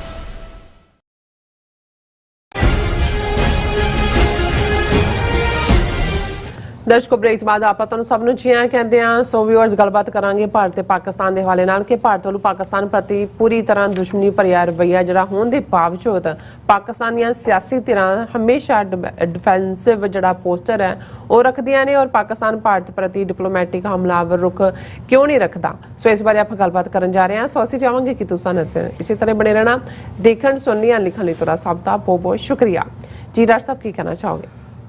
ਦੇਖੋ, ਅਸੀਂ ਹਮੇਸ਼ਾ ਹੀ ਜਦੋਂ ਖਾਲਿਸਤਾਨ ਦੇ ਸੰਘਰਸ਼ ਦੀ ਗੱਲ ਕਰਦੇ ਹਾਂ ਤੇ ਜਿਹੜਾ ਮੇਰੇ ਦਿਲ ਨੂੰ ਸਭ ਤੋਂ ਅਜ਼ੀਜ਼ ਹੈ ਉਸ ਦੇ ਨਾਲ ਉਹ ਕਸ਼ਮੀਰੀਆਂ ਦੀ ਲੜਾਈ ਹੈ, ਉਹਨਾਂ ਦੀ ਬਹਾਦਰੀ ਹੈ ਔਰ ਕਸ਼ਮੀਰੀਆਂ ਦਾ ਰਾਈਟ ਆਫ ਸੈਲਫ ਡਿਟਰਮੀਨੇਸ਼ਨ ਦਾ ਹੱਕ ਹੈ। ਇਸ ਲਈ ਕੋਈ ਪਲੇਟਫਾਰਮ ਹੋਏ, ਪਬਲਿਕ ਪਲੇਟਫਾਰਮ, ਪ੍ਰਾਈਵੇਟ ਗੱਲਬਾਤ, ਉਹਦੇ 'ਚ ਮੈਂ ਸਮਝਦਾ ਹਾਂ ਕਿ ਵੀ ਖਾਲਿਸਤਾਨ ਦਾ ਕੇਸ ਔਰ ਕਸ਼ਮੀਰ ਦਾ ਕੇਸ ਇਹ ਦੋਵੇਂ ਹੀ ਇੱਕ ਦੂਸਰੇ ਨਾਲ ਜੁੜੇ ਹੋਏ ਨੇ ਔਰ ਈਵਨ ਮੈਂ ਆਪਣੇ ਪਾਕਿਸਤਾਨੀ ਦੋਸਤਾਂ ਨੂੰ ਜਾਂ ਜਿਹੜੇ ਉਹਨਾਂ ਦੇ ਪਾਲਿਸੀ ਮੇਕਰ ਜਿਨ੍ਹਾਂ ਨਾਲ ਜੇ ਕਦੀ ਕਦਾਈ ਸੰਵਾਦ ਦਾ ਜਾਂ ਗੁਫ਼ਤਗੂ ਦਾ ਮੌਕਾ ਬਣੇ ਤੇ ਮੈਂ ਉਹਨਾਂ ਨੂੰ ਇੱਕ ਸਿਆਣੇ ਪਾਕਿਸਤਾਨੀ ਦੀ ਇਹ ਕੋਟ ਯਾਦ ਕਰਵਾਉਣਾ ਹੁੰਦਾ ਹੈ ਕਿ ਵੀ road from Lahore to Srinagar goes via Amritsar. So ਜ਼ਾਹਰ ਮਤਲਬ ਉਹਨਾਂ ਦਾ ਇਹ ਸੀ ਕਿ ਸ੍ਰੀਨਗਰ ਦੀ ਆਜ਼ਾਦੀ ਜਾਂ ਕਸ਼ਮੀਰ ਦੀ ਆਜ਼ਾਦੀ ਅੰਮ੍ਰਿਤਸਰ ਦੀ ਆਜ਼ਾਦੀ ਨਾਲ ਜੁੜੀ ਹੋਈ ਹੈ। ਯਾਨੀ ਜੇ ਖਾਲਿਸਤਾਨ ਲਿਬਰੇਟ ਹੋ ਜਾਂਦਾ ਹੈ ਤੇ ਕਸ਼ਮੀਰ ਆਪਣੇ ਆਪ ਹੀ ਜਿਹੜਾ ਹੈ ਉਸ ਪਾਸੇ ਵੱਲ ਪਹੁੰਚ ਜਾਏਗਾ, ਲਿਬਰੇਟ ਹੋ ਜਾਏਗਾ। ਹੁਣ ਇਹ ਔਰ ਇਹਦੇ 'ਚ ਵੀ ਕੋਈ ਸ਼ੱਕ ਨਹੀਂ ਹੈ ਕਿ ਪਾਕਿਸਤਾਨ ਦੇ ਲਈ ਇਹ ਨਹੀਂ ਹੈ ਵੀ ਪਾਕਿਸਤਾਨ ਨੇ 47 ਤੋਂ ਬਾਅਦ ਕਸ਼ਮੀਰ ਦੀ ਅਹਿਮੀਅਤ ਨੂੰ ਨਹੀਂ ਸਮਝਿਆ। ਰਾਦਰ ਜਿਹੜੀਆਂ 4 ਜੰਗਾਂ ਉਹ 48 ਹੋਏ, ਉਹ 65 ਹੋਏ, ਉਹ 71 ਹੋਏ ਜਾਂ ਫਿਰ 1999 'ਚ ਕਾਰਗਲ ਹੋਏ, ਉਹ ਸਾਰੀਆਂ ਹੀ ਕਸ਼ਮੀਰ ਦੇ ਮੁੱਦੇ ਤੇ ਨੇ। ਫਿਰ ਇਹੀ ਨਹੀਂ ਕਿ ਵੀ ਜਸਟ ਕਸ਼ਮੀਰ ਦੇ ਵਿੱਚ ਹਿਊਮਨ ਰਾਈਟਸ ਵਾਇਲੇਟ ਹੁੰਦੇ ਨੇ ਜਾਂ ਕਸ਼ਮੀਰ ਇੱਕ ਮੁਸਲਿਮ ਮੈਜੋਰਿਟੀ ਪ੍ਰੋਵਿੰਸ ਹੈ ਉਹ ਪਾਕਿਸਤਾਨ 'ਚ ਹੋਣਾ ਚਾਹੀਦਾ। ਪਰ ਜਦੋਂ ਅਸੀਂ ਦੇਖਦੇ ਹਾਂ ਕਿ ਲਾਈਫ ਲਾਈਨ ਜਿਹਨੂੰ ਕਿਹਾ ਜਾਂਦਾ ਹੈ ਜਾਂ ਜਿਸ ਨੂੰ ਦੋਨੋਂ ਹੀ ਦਰਿਆ ਚਨਾਹ ਔਰ ਜੇਹਲਮ ਜਿਹੜੇ ਕਸ਼ਮੀਰ 'ਚੋਂ ਆਉਂਦੇ ਨੇ ਜੀ, ਪਾਕਿਸਤਾਨ ਦੀ ਲਾਈਫ ਲਾਈਨ ਅੱਜ ਪੰਜਾਬ ਜਿਹੜਾ ਲਹਿੰਦਾ ਪੰਜਾਬ ਹੈ ਉਹਨਾਂ ਦਾ ਐਗਰੀਕਲਚਰ ਹਾਲਾਤ ਤਾਂ ਅੱਜ ਵੀ ਉੱਥੇ ਇਹ ਨੇ ਕਿ ਈਵਨ ਪਾਕਿਸਤਾਨ ਨੂੰ ਵੀ ਵੀਟ ਜਿਹੜੀ ਹੈ ਕਣਕ ਇੰਪੋਰਟ ਕਰਨੀ ਪੈ ਰਹੀ ਹੈ। ਹਾਲਾਂ ਇੱਕ ਜ਼ਮਾਨਾ ਇਹੀ ਖਿੱਤਾ ਜਿੱਥੇ ਜਦੋਂ ਕਣਕ ਮਾਰਕੀਟ ਦੇ ਵਿੱਚ ਆਉਂਦੀ ਸੀ ਤੇ ਦੁਨੀਆ ਦੀ ਮਾਰਕੀਟ 'ਚ ਕਣਕ ਦਾ ਭਾਅ ਜਿਹੜਾ ਉਹ ਹੁੰਦਾ ਸੀ, ਉਸ ਦਾ ਮਿੱਥਿਆ ਜਾਂਦਾ ਸੀ। ਸੋ ਜਦੋਂ ਅੱਜ ਇਹ ਹਾਲਾਤ ਨੇ ਔਰ ਇਹ ਜੇ ਕਸ਼ਮੀਰ ਦੇ ਮੁੱਦੇ ਦੇ ਉੱਤੇ ਇਕੱਲਾ ਇਹ ਹਿਊਮਨ ਰਾਈਟਸ ਮੁਸਲਿਮ ਮੈਜੋਰਿਟੀ ਪ੍ਰੋਵਿੰਸ ਦੀ ਗੱਲ ਨਹੀਂ ਹੈ, ਪਾਕਿਸਤਾਨ ਦੀ life line Indus water treaty ਜਿਸ ਬਾਰੇ ਆਲਰੇਡੀ RSS ਨੇ ਜਿੱਥੇ ਆਪਣੇ ਅੱਡ-ਅੱਡ ਮੌਕਿਆਂ ਦੇ ਉੱਤੇ ਆਰਟੀਕਲ 370 ਔਰ 35 ਇਹ ਖਤਮ ਕਰਨ ਦੀ ਗੱਲ ਕੀਤੀ ਸੀ ਜਿਹੜੀ ਉਹਨਾਂ ਕਰਤੀ। ਯੂਨੀਵਰਸਲ ਸਿਵਲ ਕੋਡ ਲਿਆਉਣ ਦੀ ਗੱਲ ਜਿਹਦੇ ਥੱਲੇ ਮੁਸਲਿਮ ਲਾਅ ਉਹਨਾਂ ਨੇ ਅਗਲੇ ਸਟੈਪ ਦੇ ਵਿੱਚ ਖਤਮ ਕਰਨਾ ਹੈ ਔਰ ਇਸੇ ਤਰ੍ਹਾਂ ਉਹਨਾਂ ਦੀ ਉੱਥੇ ਉਹਨਾਂ ਨੇ ਇੰਡਸ ਵਾਟਰ ਟ੍ਰੀਟੀ ਨੂੰ ਵੀ ਖਤਮ ਕਰਨ ਦੀ ਗੱਲ ਕੀਤੀ। ਅਜੇ ਬੇਸ਼ੱਕ ਉਹ ਚੁੱਪ ਕਰਕੇ ਪਿੱਛੇ ਹਟ ਗਏ ਆਪਣੇ ਇਸ ਤੋਂ, ਉਹ ਟਾਈਮ ਦੀ ਭਾਲ 'ਚ ਨੇ। ਲੇਕਿਨ ਆਲਰੇਡੀ ਕਸ਼ਮੀਰ ਦੇ ਵਿੱਚ ਉਹਨਾਂ ਨੇ ਉਹ ਬਗਲਿਹਾਰ ਡੈਮ ਦੇ ਨਾਂ ਥੱਲੇ ਬਿਰਾਜ ਹੋਏ ਜਾਂ ਕ੍ਰਿਸ਼ਨ ਗੰਗਾ ਹੋਏ ਜਾਂ ਫਲਾਣਾ ਹੋਏ ਕੁਝ ਹੋਰ ਇਸ ਕਿਸਮ ਦੇ ਹਿੰਦੂਆਈਜ਼ ਨਾਵਾਂ ਦੇ ਥੱਲੇ ਉਹ ਤਾਂ ਆਲਰੇਡੀ ਰੈਸਟ੍ਰਿਕਟ ਕਰ ਰਹੇ ਨੇ। ਹੁਣ ਇਸ ਸਾਰੇ ਦੇ ਚੱਲਦੇ ਆ ਇੱਕ ਪਾਸਾ ਤਾਂ ਜੰਗ ਦਾ ਮੈਦਾਨ ਹੈ, ਉਹ ਪਾਕਿਸਤਾਨ ਨੇ ਜਿਵੇਂ ਮੈਂ ਕਿਹਾ ਵੀ 4 ਵਾਰ ਕੀਤਾ। ਦੂਸਰਾ ਇੰਡੀਆ ਨੇ ਵਾਇਲੇਟ ਕੀਤੇ ਨੇ ਸਾਰੇ international norm, UN security council ਦਾ ਖਾਸ ਤੌਰ ਤੇ ਆ ਜਿਹੜਾ ਜੋ ਕੰਮ ਇਹਨਾਂ ਨੇ 5 ਅਗਸਤ 2019 ਨੂੰ ਕੀਤਾ। ਪਰ ਇਹਦੇ ਬਾਵਜੂਦ ਜਿਹੜਾ ਮੇਰਾ ਸ਼ਿਕਵਾ ਜਾਂ ਸ਼ਿਕਾਇਤ ਹੈ ਕਿਸੇ ਇੱਕ ਧਿਰ ਜਾਂ ਪਾਰਟੀ ਤੋਂ ਨਹੀਂ, ਜਿਹੜੇ ਵੀ ਗਵਰਨਮੈਂਟ 'ਚ ਵੀ ਆਉਂਦੀ ਹੈ ਉਦੋਂ ਵੀ, ਆਪੋਜੀਸ਼ਨ 'ਚ ਜਾਂਦੇ ਨੇ ਉਦੋਂ ਵੀ, ਕਿ ਵੀ ਇੰਡੀਆ ਇਹਦੇ ਬਾਵਜੂਦ ਕਿ ਇੰਨਾ ਕੁਝ ਵਾਇਓਲੇਟ ਕਰ ਰਿਹਾ ਹੈ। ਪਾਕਿਸਤਾਨ ਦੀ ਜਿਹੜੀ ਫੋਰਨ ਪਾਲਿਸੀ ਹੈ ਵੀਜ਼ਾ ਵੀ ਇੰਡੀਆ ਉਹ ਹਮੇਸ਼ਾ ਡਿਫੈਂਸਿਵ ਹੁੰਦੀ ਹੈ, ਉਹ ਚੜ੍ਹ ਕੇ ਨਹੀਂ ਹੁੰਦੀ, ਉਹ ਤੁਸੀਂ ਜਿਹੜਾ ਵੰਗਾਰ ਦੇ ਨਾਲ ਨਹੀਂ ਹੁੰਦੀ, ਉਹ ਆਪਣੇ ਆਪ ਨੂੰ ਤੁਸੀਂ ਡਿਫੈਂਡ ਕਰ ਰਹੇ ਹੁੰਦੇ ਹੋ, ਜਾਂ ਤੁਸੀਂ ਉਹੀ ਰਟਿਆ ਰਟਾਇਆ ਕਿ ਜੀ UN ਸਿਕਿਉਰਿਟੀ ਕੌਂਸਲ ਦੇ ਰੈਜ਼ੋਲੂਸ਼ਨ ਇੰਡੀਆ ਮੰਨੇ, ਫਲਾਣਾ ਹੋਏ, ਢਿਮਕਾ ਹੋਏ। ਹੁਣ ਮੈਂ ਅੱਜ ਦੇਖ ਰਿਹਾ ਸੀ ਕਿ ਸ਼ਹਬਾਜ਼ ਸ਼ਰੀਫ ਹੁਣ ਪ੍ਰਾਈਮ ਮਿਨਿਸਟਰ ਨੇ, ਹਾਲਾਂ ਮੈਂ ਅਕਸਰ ਇਹ ਕਹਿੰਦਾ ਵੀ ਅਸੀਂ ਪਾਕਿਸਤਾਨ ਦੀ ਅੰਦਰੂਨੀ ਸਿਆਸਤ ਬਾਰੇ ਕਾਮੈਂਟ ਨਹੀਂ ਕਰਦੇ, ਹਾਲਾਂ ਜੋ ਵੀ ਉੱਥੇ ਚੱਲਦਾ ਉਸ ਦੇ ਉੱਤੇ ਸਾਡੀ ਨਜ਼ਰ ਵੀ ਹੁੰਦੀ ਹੈ, ਕਈ ਵਾਰ ਸਾਨੂੰ ਅਫਸੋਸ ਵੀ ਹੁੰਦਾ ਹੈ ਕਿ ਭਾਈ ਚੈਲੰਜਸ ਕੀ ਨੇ ਆਲੇ ਦੁਆਲੇ ਤੇ ਕਿਸ ਹੱਦ ਤੱਕ ਜਿਹੜੀ ਸਿਆਸਤ ਹੈ ਉਹ ਨਿਗਰਦੀ ਜਾ ਰਹੀ ਹੈ, ਪਰ ਮੈਂ ਉਸ ਬਾਰੇ ਨਹੀਂ ਕਾਮੈਂਟ ਕਰਾਂਗਾ। ਹੁਣ ਆਸਟ੍ਰੇਲੀਅਨ ਦੇ ਨਵੇਂ ਹਾਈ ਕਮਿਸ਼ਨਰ ਪਾਕਿਸਤਾਨ 'ਚ ਉਹਨਾਂ ਨੇ ਟੇਕ ਓਵਰ ਕੀਤਾ ਔਰ ਉਹਨਾਂ ਨੂੰ ਵੈਲਕਮ ਕਰਦੇ ਆ ਪਾਕਿਸਤਾਨ ਦੇ ਪ੍ਰਾਈਮ ਮਿਨਿਸਟਰ ਸ਼ਹਬਾਜ਼ ਸ਼ਰੀਫ ਜਿਹੜੇ ਨੇ, ਉਹਨਾਂ ਨੇ ਮੀਟਿੰਗ ਕੀਤੀ ਜਾ ਰਹੀ Australian high commissioner to Pakistan mister Neil Hawkins, ਇਹ ਉਹਨਾਂ ਨੇ ਔਰ ਇਹ ਡਾਨ ਨੇ ਕੋਟ ਕੀਤਾ ਔਰ ਇਸ ਮੌਕੇ ਦੇ ਉੱਤੇ ਪ੍ਰਾਈਮ ਮਿਨਿਸਟਰ ਨੂੰ ਕੋਟ ਕੀਤਾ ਗਿਆ ਕਿ ਉਹਨੇ Pakistan desires peaceful ties with India based on the principles of equality, justice and mutual respect, ਕਿ ਜੀ ਅਸੀਂ ਭਾਰਤ ਨਾਲ ਬਰਾਬਰ ਦੇ ਸੰਬੰਧ, ਜਿਹੜੇ ਨਿਆਂ ਸੰਗਤ ਹੋਣ, ਜਿਹੜੇ ਇੱਕ ਦੂਜੇ ਦਾ ਜਿਹੜਾ ਉਹ ਕਦਰਦਾਨੀ ਤੇ ਹੋਣ। In this context, a just and peaceful resolution of Jammu and Kashmir dispute in accordance with relevant UNSC resolutions and wishes of Kashmiri people was indispensable। ਹੁਣ ਦੇਖਣ ਨੂੰ ਲੱਗੇਗਾ ਜੀ ਬੜੀ ਸਟਰੋਂਗ। ਹੁਣ ਤੁਸੀਂ ਆਸਟ੍ਰੇਲੀਅਨ ਹਾਈ ਕਮਿਸ਼ਨਰ ਦੇ ਲੈਵਲ ਦੇ ਉੱਤੇ ਗੱਲ ਕਰ ਰਹੇ ਹੋ, ਉਹਨੂੰ ਤੁਸੀਂ ਇਹ ਦੇ ਰਹੇ ਹੋ ਔਰ ਇਹਦੇ ਤੇ ਕੋਈ ਇਹ ਨਹੀਂ ਹੈ ਕਿ ਭਾਈ ਜੇ ਆਸਟ੍ਰੇਲੀਆ ਇੱਕ ਡੈਮੋਕ੍ਰੈਟਿਕ ਕੰਟਰੀ ਹੈ ਔਰ ਦੂਸਰਾ ਹਾਈ ਕਮਿਸ਼ਨਰ ਲੈਵਲ ਤੇ ਉਹ ਤਾਂ ਡਿਪਲੋਮੇਸੀ ਹੁੰਦੀ ਹੈ ਵੀ ਤੁਸੀਂ ਅਪਰ ਲੈਵਲ ਤੇ ਪਾਲਿਸੀ ਕਿਉਂ ਨਹੀਂ ਬਣਾਉਂਦੇ ਕਿ ਇੰਡੀਆ ਜੋ ਉੱਥੇ ਕਰ ਰਿਹਾ ਹੈ ਔਰ ਕਿਸ ਹੱਦ ਤੱਕ ਜਾ ਕੇ ਕਰ ਰਿਹਾ ਹੈ। ਤੁਹਾਡੇ ਕੋਲ ਜਿਹੜੀ ਹਿਊਮਨ ਰਾਈਟ ਕੌਂਸਲ ਦੀਆਂ ਰਿਪੋਰਟਾਂ ਨੇ, ਤੁਹਾਡੇ ਕੋਲ ਐਮਨੈਸਟੀ ਇੰਟਰਨੈਸ਼ਨਲ ਏਸ਼ੀਆ, ਕਿਉਂ ਨਹੀਂ ਤੁਹਾਡੇ ਡਿਪਲੋਮੈਟ ਰਿਪੀਟਡਲੀ ਇੰਟਰਨੈਸ਼ਨਲ ਫੋਰਮ ਦੇ ਉੱਤੇ ਔਰ ਬਾਹਰਲੇ ਨਿਊਜ਼ਪੇਪਰਸ ਦੇ ਵਿੱਚ ਵੀ ਲਗਾਤਾਰ ਹੁਣ op-ed ਪੇਜਸ ਦੇ ਵਿੱਚ ਕਈ ਕੁਛ ਇੱਥੇ ਨਿਊਯਾਰਕ ਟਾਈਮ, ਵਾਸ਼ਿੰਗਟਨ ਪੋਸਟ 'ਚ ਲਿਖਿਆ ਜਾਂਦਾ ਹੈ। ਮੈਂ ਹਮੇਸ਼ਾ ਪਾਕਿਸਤਾਨ ਦੇ ਬਿਹਾਫ ਤੇ ਜਦੋਂ ਉਹਨਾਂ ਦਾ ਕੋਈ prime minister head of the state September ਦੇ UN ਸੈਸ਼ਨ 'ਚ ਆਉਂਦਾ ਇੱਥੇ ਐਡਰੈਸ ਕਰਨ, ਉਦੋਂ ਇੱਕ ਅੱਧਾ op-ed ਹੁੰਦਾ, ਉਸ ਤੋਂ ਬਿਨਾਂ ਕਦੇ ਨਹੀਂ ਹੈ ਵੀ ਕੋਈ ਜ਼ਿਕਰ ਵੀ ਹੋ ਰਿਹਾ ਹੋਏ ਵੀ ਕਸ਼ਮੀਰ 'ਚ ਕੀ ਚੱਲ ਰਿਹਾ। ਹੁਣ ਇੱਕ ਪਾਸੇ ਇਹ ਲਾਈਨ ਹੈ, ਦੂਜੇ ਪਾਸੇ ਅਸੀਂ ਚੱਲ ਕੀ ਰਿਹਾ ਜੰਮੂ ਕਸ਼ਮੀਰ 'ਚ। ਹੁਣ ਉਹਨਾਂ ਨੇ 3 ਡਰਟੀ ਡੀਜ਼ ਉੱਥੇ ਲਾਗੂ ਕੀਤੀਆਂ, ਡੈਮੋਗ੍ਰਾਫਿਕ ਚੇਂਜ, ਰੀਡਿਸਟ੍ਰਿਕਟਿੰਗ, ਸੂਬੇ ਦਾ ਵਜੂਦ ਤਾਂ ਖਤਮ ਕੀਤਾ ਹੀ ਸੀ ਔਰ ਉੱਥੇ ਹੁਣ ਉਹ ਇਲੈਕਸ਼ਨਾਂ ਕਰਵਾਉਣ ਜਾ ਰਹੇ ਨੇ ਔਰ ਇਲੈਕਸ਼ਨ ਕਮਿਸ਼ਨਰ ਜਿਹੜਾ ਉੱਥੋਂ ਦਾ ਉਹ ਕਹਿ ਰਿਹਾ ਕਿ ਜੀ ਕੋਈ ਵੀ ਜਿਹੜਾ ਇੱਥੇ ਟੈਂਪਰੇਰਲੀ ਭਾਵੇਂ ਨੌਕਰੀ ਕਰਦਾ ਜਾਂ ਦੂਜਾ ਹੈ ਉਹ ਵੀ ਵੋਟਰ ਰਜਿਸਟਰ ਹੋ ਸਕਦਾ ਹੈ ਔਰ ਇਹ ਰਿਪੋਰਟਿੰਗ ਹੈ ਕਿ 25 ਲੱਖ ਵਾਧੂ ਵੋਟਾਂ ਜਿਹੜੀਆਂ ਨੇ ਜੰਮੂ ਕਸ਼ਮੀਰ ਦੇ ਵਿੱਚ ਰਜਿਸਟਰ ਕੀਤੀਆਂ ਗਈਆਂ। ਹੁਣ 25 ਲੱਖ ਕੌਣ ਨੇ? ਉਹੀ ਹਿੰਦੂ ਤਵੀ ਜਾਂ ਦੂਜੇ, ਜਾਂ ਜਿਹੜਾ ਇਹਨਾਂ ਦਾ ਮੰਤਵ ਹੈ ਇਹਨਾਂ ਚੋਣਾਂ ਤੋਂ ਬਾਅਦ ਅਸੀਂ ਦੇਖਾਂਗੇ ਕਿ ਭਾਈ ਚੀਫ ਮਿਨਿਸਟਰ ਵੀ ਜਿਹੜਾ ਇਹ ਯੂਨੀਅਨ ਟੈਰੀਟਰੀ ਦਾ ਹੀ ਉਹ BJP ਦਾ ਹੋਏਗਾ ਔਰ ਹਿੰਦੂ ਤਵੀ ਹੋਏਗਾ। ਹੁਣ ਇੱਕ ਪਾਸੇ ਇਹ ਚੈਲੰਜ ਹੈ, ਹੁਣ ਝੂਠ ਕਿਸ ਹੱਦ ਤੱਕ ਹੈ ਕਿ ਮਨੋਜ ਸਿਨਹਾ ਜਿਹੜਾ ਗਵਰਨਰ ਹੈ ਜੰਮੂ ਕਸ਼ਮੀਰ ਯੂਨੀਅਨ ਟੈਰੀਟਰੀ ਦਾ, ਉਹ BBC ਨੂੰ ਇੰਟਰਵਿਊ ਦੇ ਰਿਹਾ, ਉਹ ਕਹਿ ਰਿਹਾ ਜੀ ਇਹ ਗਲਤ ਹੈ ਕਿ ਮੀਰਵਾਇਜ਼ ਉਮਰ ਫਾਰੂਕ ਜਿਹੜਾ ਪ੍ਰੋਮੀਨੈਂਟ ਜ਼ਾਹਰ ਹੈ, ਓਵਰਗਰਾਊਂਡ ਕਸ਼ਮੀਰੀ ਲੀਡਰ ਹੈ, ਕਿ ਉਹਨੂੰ ਨਜ਼ਰਬੰਦੀ 'ਚ ਰੱਖਿਆ ਹੋਇਆ ਹੈ ਜਾਂ ਉਹਨੂੰ ਘਰ ਦੇ ਵਿੱਚ ਹੈ। ਨਾ ਜੀ ਨਾ, ਉਹ ਤਾਂ ਦੇਖੋ ਉਹਦੇ ਪਿਓ ਦਾ ਵੀ ਮਰਡਰ ਹੋ ਗਿਆ ਸੀ, ਅਸੀਂ ਤਾਂ ਪੁਲਿਸ ਜਾਂ ਦੂਜੀ ਰੱਖੀ ਹੋਈ ਹੈ ਉਹਦੀ ਹਿਫਾਜ਼ਤ ਦੇ ਲਈ ਔਰ ਉਹਨੂੰ ਤਾਂ ਕੋਈ ਰੋਕਦਾ ਨਹੀਂ ਹੈ ਕਿ ਕੌਣ ਕਿੱਥੇ ਜਾਏ ਕੀ ਕਰੇ। ਹੁਣ ਇੱਕ ਪਾਸੇ ਕਸ਼ਮੀਰ ਦੀ ਗਰਾਊਂਡ ਰਿਐਲਿਟੀ ਇਹ ਹੈ ਕਿ ਇਹੀ ਨਹੀਂ ਕਿ ਉਹਨਾਂ ਨੇ ਉਹਨੂੰ ਇੰਟਰਨੈਸ਼ਨਲ ਅਰੀਨਾ 'ਚੋਂ ਕੱਢ ਕੇ ਆਪਣੇ ਤੌਰ ਦੇ ਉੱਤੇ ਉਹਨੂੰ ਜਿਹੜਾ ਉਹਦਾ ਸੂਬੇ ਦਾ ਵਜੂਦ ਵੀ ਖਤਮ ਕੀਤਾ ਹੈ, ਉਹ ਤਾਂ ਪਰਮਾਨੈਂਟਲੀ ਉਸ ਲੈਵਲ ਤੇ ਲਿਜਾ ਕੇ ਉਹਨਾਂ ਨੇ ਖੜਾ ਕਰ ਦਿੱਤਾ ਹੈ ਜਿੱਥੇ ਕਿ 25 ਲੱਖ ਨਵੀਆਂ ਵੋਟਾਂ ਰਾਹੀਂ ਨਵਾਂ ਫੇਟ ਸਿਰਜਿਆ ਜਾਣਾ। ਹੁਣ ਇਸ ਸਾਰੇ ਦੇ ਚੱਲਦੇ ਔਰ ਇਹ ਇਕੱਲਾ ਵਰਤਾਰਾ ਇੱਕ ਧਿਰ ਵੱਲੋਂ ਨਹੀਂ ਹੈ। ਹਾਲਾਂਕਿ ਇਮਰਾਨ ਖਾਨ ਜਾਂ ਉਹਨਾਂ ਨੇ ਜਿਵੇਂ 5 ਅਗਸਤ 2019 ਤੋਂ ਬਾਅਦ ਸਤੰਬਰ 2019 'ਚ UN ਜਨਰਲ ਅਸੈਂਬਲੀ 'ਚ ਕਸ਼ਮੀਰ ਦਾ ਕੇਸ ਪ੍ਰੈਜ਼ੈਂਟ ਕੀਤਾ ਹੈ ਜਾਂ ਉਹਨਾਂ ਨੂੰ ਕਿਹਾ ਕਿ ਵੀ ਮੈਂ ਵਕੀਲ ਹਾਂ, ਤੁਹਾਡਾ ਐਂਬੈਸਡਰ ਹੈ ਇਸ ਕੇਸ ਦਾ। ਪਰ ਮੈਂ ਜਦੋਂ ਹੁਣ 14 ਅਗਸਤ ਨੂੰ ਲਾਹੌਰ ਦੇ ਵਿੱਚ ਬਹੁਤ ਵੱਡਾ ਜਲਸਾ ਹੋਇਆ ਔਰ ਉਹ ਸਾਰੇ ਦੇ ਵਿੱਚ ਬਹੁਤ ਵੱਡੀ ਗਿਣਤੀ 'ਚ ਲੋਕ ਆਏ, ਆਜ਼ਾਦੀ ਦੀ ਗੱਲ ਔਰ ਇਮਰਾਨ ਖਾਨ ਹੋਰਾਂ ਦੀ ਬੜੀ ਜ਼ਬਰਦਸਤ ਤਕਰੀਰ ਸੀ ਜਿਹਦੇ 'ਚ ਉਹਨਾਂ ਨੇ ਗੁਲਾਮੀ ਦੀ ਗੱਲ ਕੀਤੀ, ਜ਼ਹਿਨੀ ਗੁਲਾਮੀ ਔਰ ਫਰੰਗੀ ਦੀ ਗੁਲਾਮੀ 'ਚੋਂ ਵੀ ਅਸੀਂ ਨਿਕਲ ਗਏ ਔਰ ਅੱਜ ਅਸੀਂ ਕਿਸ ਕਿਸਮ ਦੀ ਗੁਲਾਮੀ, ਇੰਡੀਪੈਂਡੈਂਟ ਫੋਰਨ ਪਾਲਿਸੀ, ਇਹ वो ਦੀ ਗੱਲ। ਪਰ ਮੇਰੇ ਲਈ ਇਹ ਮੈਨੂੰ ਦੁੱਖ ਵੀ ਹੋਇਆ ਉਹਨਾਂ 'ਚ ਜਦੋਂ ਉਹ ਕੋਈ ਆਪਣੀ ਪੋਜੀਸ਼ਨ ਦੱਸ ਰਹੇ ਨੇ ਕਿ ਭਾਈ ਮੈਂ ਜਿਹੜੀ ਅਮਰੀਕਾ ਦੀ ਵਾਰ ਸੀ ਜਦੋਂ ਉਹਨਾਂ ਨੇ ਤਾਲਿਬਾਨ ਦੇ ਨਾਂ ਥੱਲੇ ਅਫਗਾਨਾਂ ਨੂੰ ਮਾਰਨਾ ਸ਼ੁਰੂ, ਮੈਂ ਕੀ ਕਿਹਾ, ਉਹਨਾਂ ਨੇ ਆਪਣੀ ਵੀਡੀਓ ਕਲਿੱਪ ਦਿਖਾਈ, ਅਮਕੇ ਮੌਕੇ ਉਹ ਸਮਝ ਆ ਸਕਦਾ ਸੀ। ਫਿਰ ਉਹਨਾਂ ਨੇ ਭਾਰਤ ਦੀ ਤਾਰੀਫ ਦੇ ਕਸੀਦੇ ਪੜ੍ਹੇ ਕਿ ਦੇਖੋ ਭਾਰਤ ਦੀ ਕਿੰਨੀ ਇੰਡੀਪੈਂਡੈਂਟ ਫੋਰਨ ਪਾਲਿਸੀ ਹੈ, ਔਰ ਉਹਨਾਂ ਨੇ ਐਸ ਜੈ ਸ਼ੰਕਰ ਦੀ ਵੀਡੀਓ ਜਿਹੜੀ ਹੈ ਉਸ ਦੇ ਵਿੱਚ ਪਲੇ ਕੀਤੀ ਕਿ ਜੀ ਦੇਖੋ ਉਹਨੂੰ ਜਦੋਂ ਪੁੱਛ ਰਹੇ ਨੇ ਕਿ ਜੀ ਇੰਡੀਆ ਕਿਉਂ ਆਇਲ ਲੈ ਰਿਹਾ, ਉਹਨੇ ਕਿਹਾ ਜੀ ਅਸੀਂ ਜਿੰਨਾ ਲੈਂਦੇ ਹਾਂ ਉਹ ਤੋਂ ਇੰਨੇ ਗੁਣਾ ਤੁਸੀਂ ਯੂਰਪ ਵਾਲੇ ਲੈ ਰਹੇ ਹੋ, ਤੁਸੀਂ ਕਿਉਂ ਲੈ ਰਹੇ ਹੋ, ਤੁਸੀਂ ਸਾਨੂੰ ਦੱਸੋਗੇ।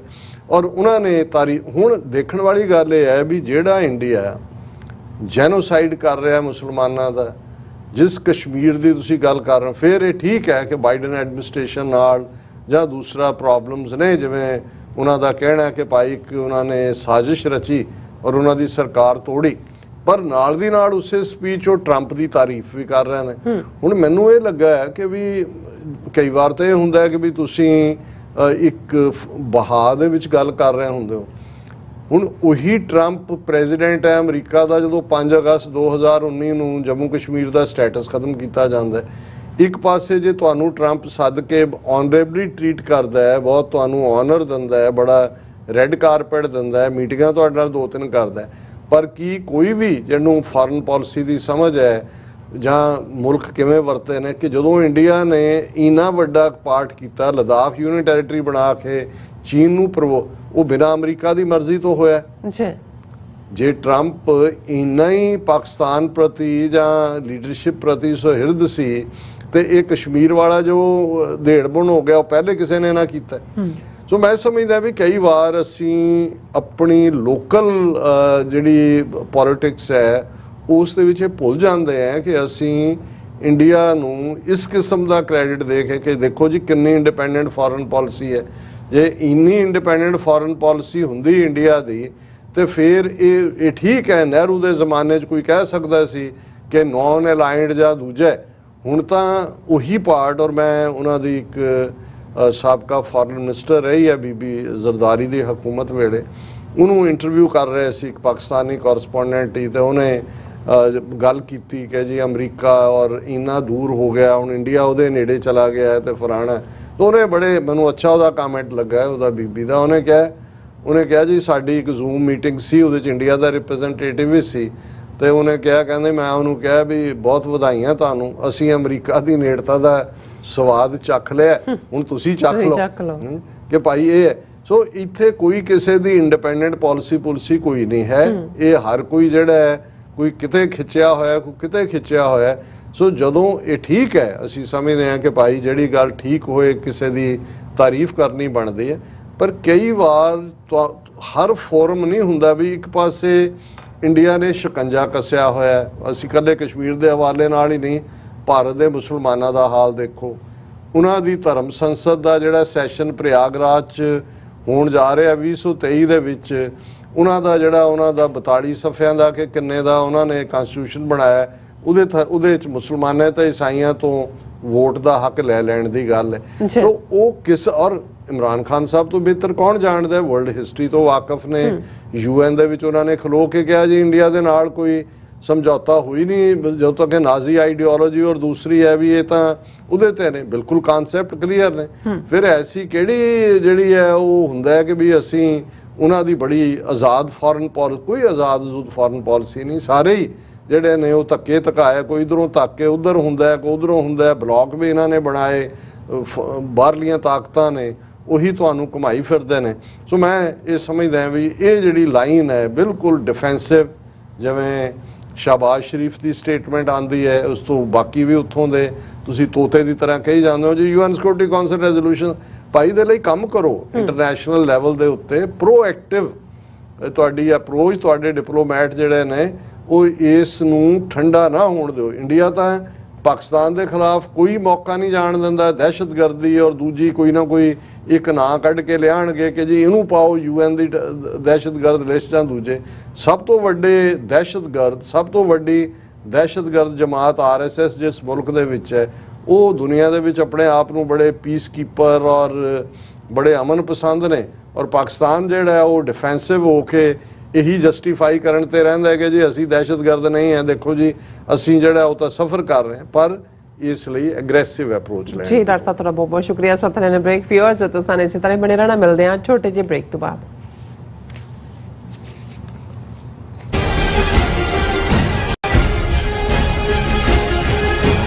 ਯੂਕੇ, ਸਵਿਟਜ਼ਰਲੈਂਡ ਅਤੇ ਇਟਲੀ ਤੋਂ ਬਾਅਦ ਖਾਲਿਸਤਾਨ ਰੈਫਰੈਂਡਮ ਦੀਆਂ ਵੋਟਾਂ ਦਾ ਅਗਲਾ ਪੜਾਅ ਕੈਨੇਡਾ।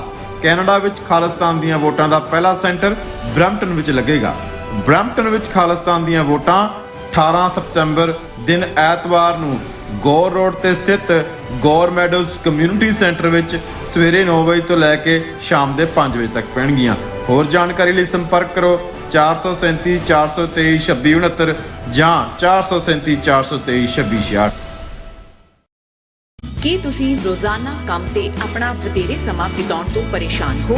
ਆਪਣੀ ਪੂੰਜੀ ਨੂੰ ਕੰਮ ਤੇ ਲਗਾਓ, ਸਾਡੇ ਨਾਲ ਇਨਵੈਸਟ ਕਰੋ। ਅਸੀਂ ਤੁਹਾਡੀ ਪੂੰਜੀ ਤੋਂ ਤੁਹਾਡੇ ਲਈ ਵਧੇਰੇ ਪੈਸੇ ਬਣਾ ਸਕਦੇ ਹਾਂ। ਅਸੀਂ ਪ੍ਰਾਈਵੇਟ ਇਕੁਇਟੀ ਇਨਵੈਸਟਮੈਂਟ ਫਰਮ ਹਾਂ ਤੇ ਕਮਰਸ਼ੀਅਲ ਰੀਅਲ ਏਸਟੇਟ ਵਿੱਚ ਮਾਹਿਰ ਹਾਂ। Property management, leasing, asset management, commercial real estate investment ਵਿੱਚ ਸਾਰੀਆਂ ਸੇਵਾਵਾਂ ਲਈ ਅਮਰੀਕਾ ਭਰ ਵਿੱਚੋਂ ਤੁਸੀਂ ਸਾਡੇ ਤੱਕ ਪਹੁੰਚ ਕਰ ਸਕਦੇ ਹੋ। ਆਜ਼ਾਦ ਕਮਰਸ਼ੀਅਲ ਰੀਅਲਟੀ ਸਰਵਿਸਿਜ਼ ਤੇ Azad family trust 701 north port oak road, suite number 204, Houston, Texas. ਤੁਸੀਂ ਸਾਨੂੰ ਸਾਡੇ ਫੋਨ ਨੰਬਰ 7136861277 ਤੇ ਵੀ ਸੰਪਰਕ ਕਰ ਸਕਦੇ ਹੋ। Azad commercial realty services.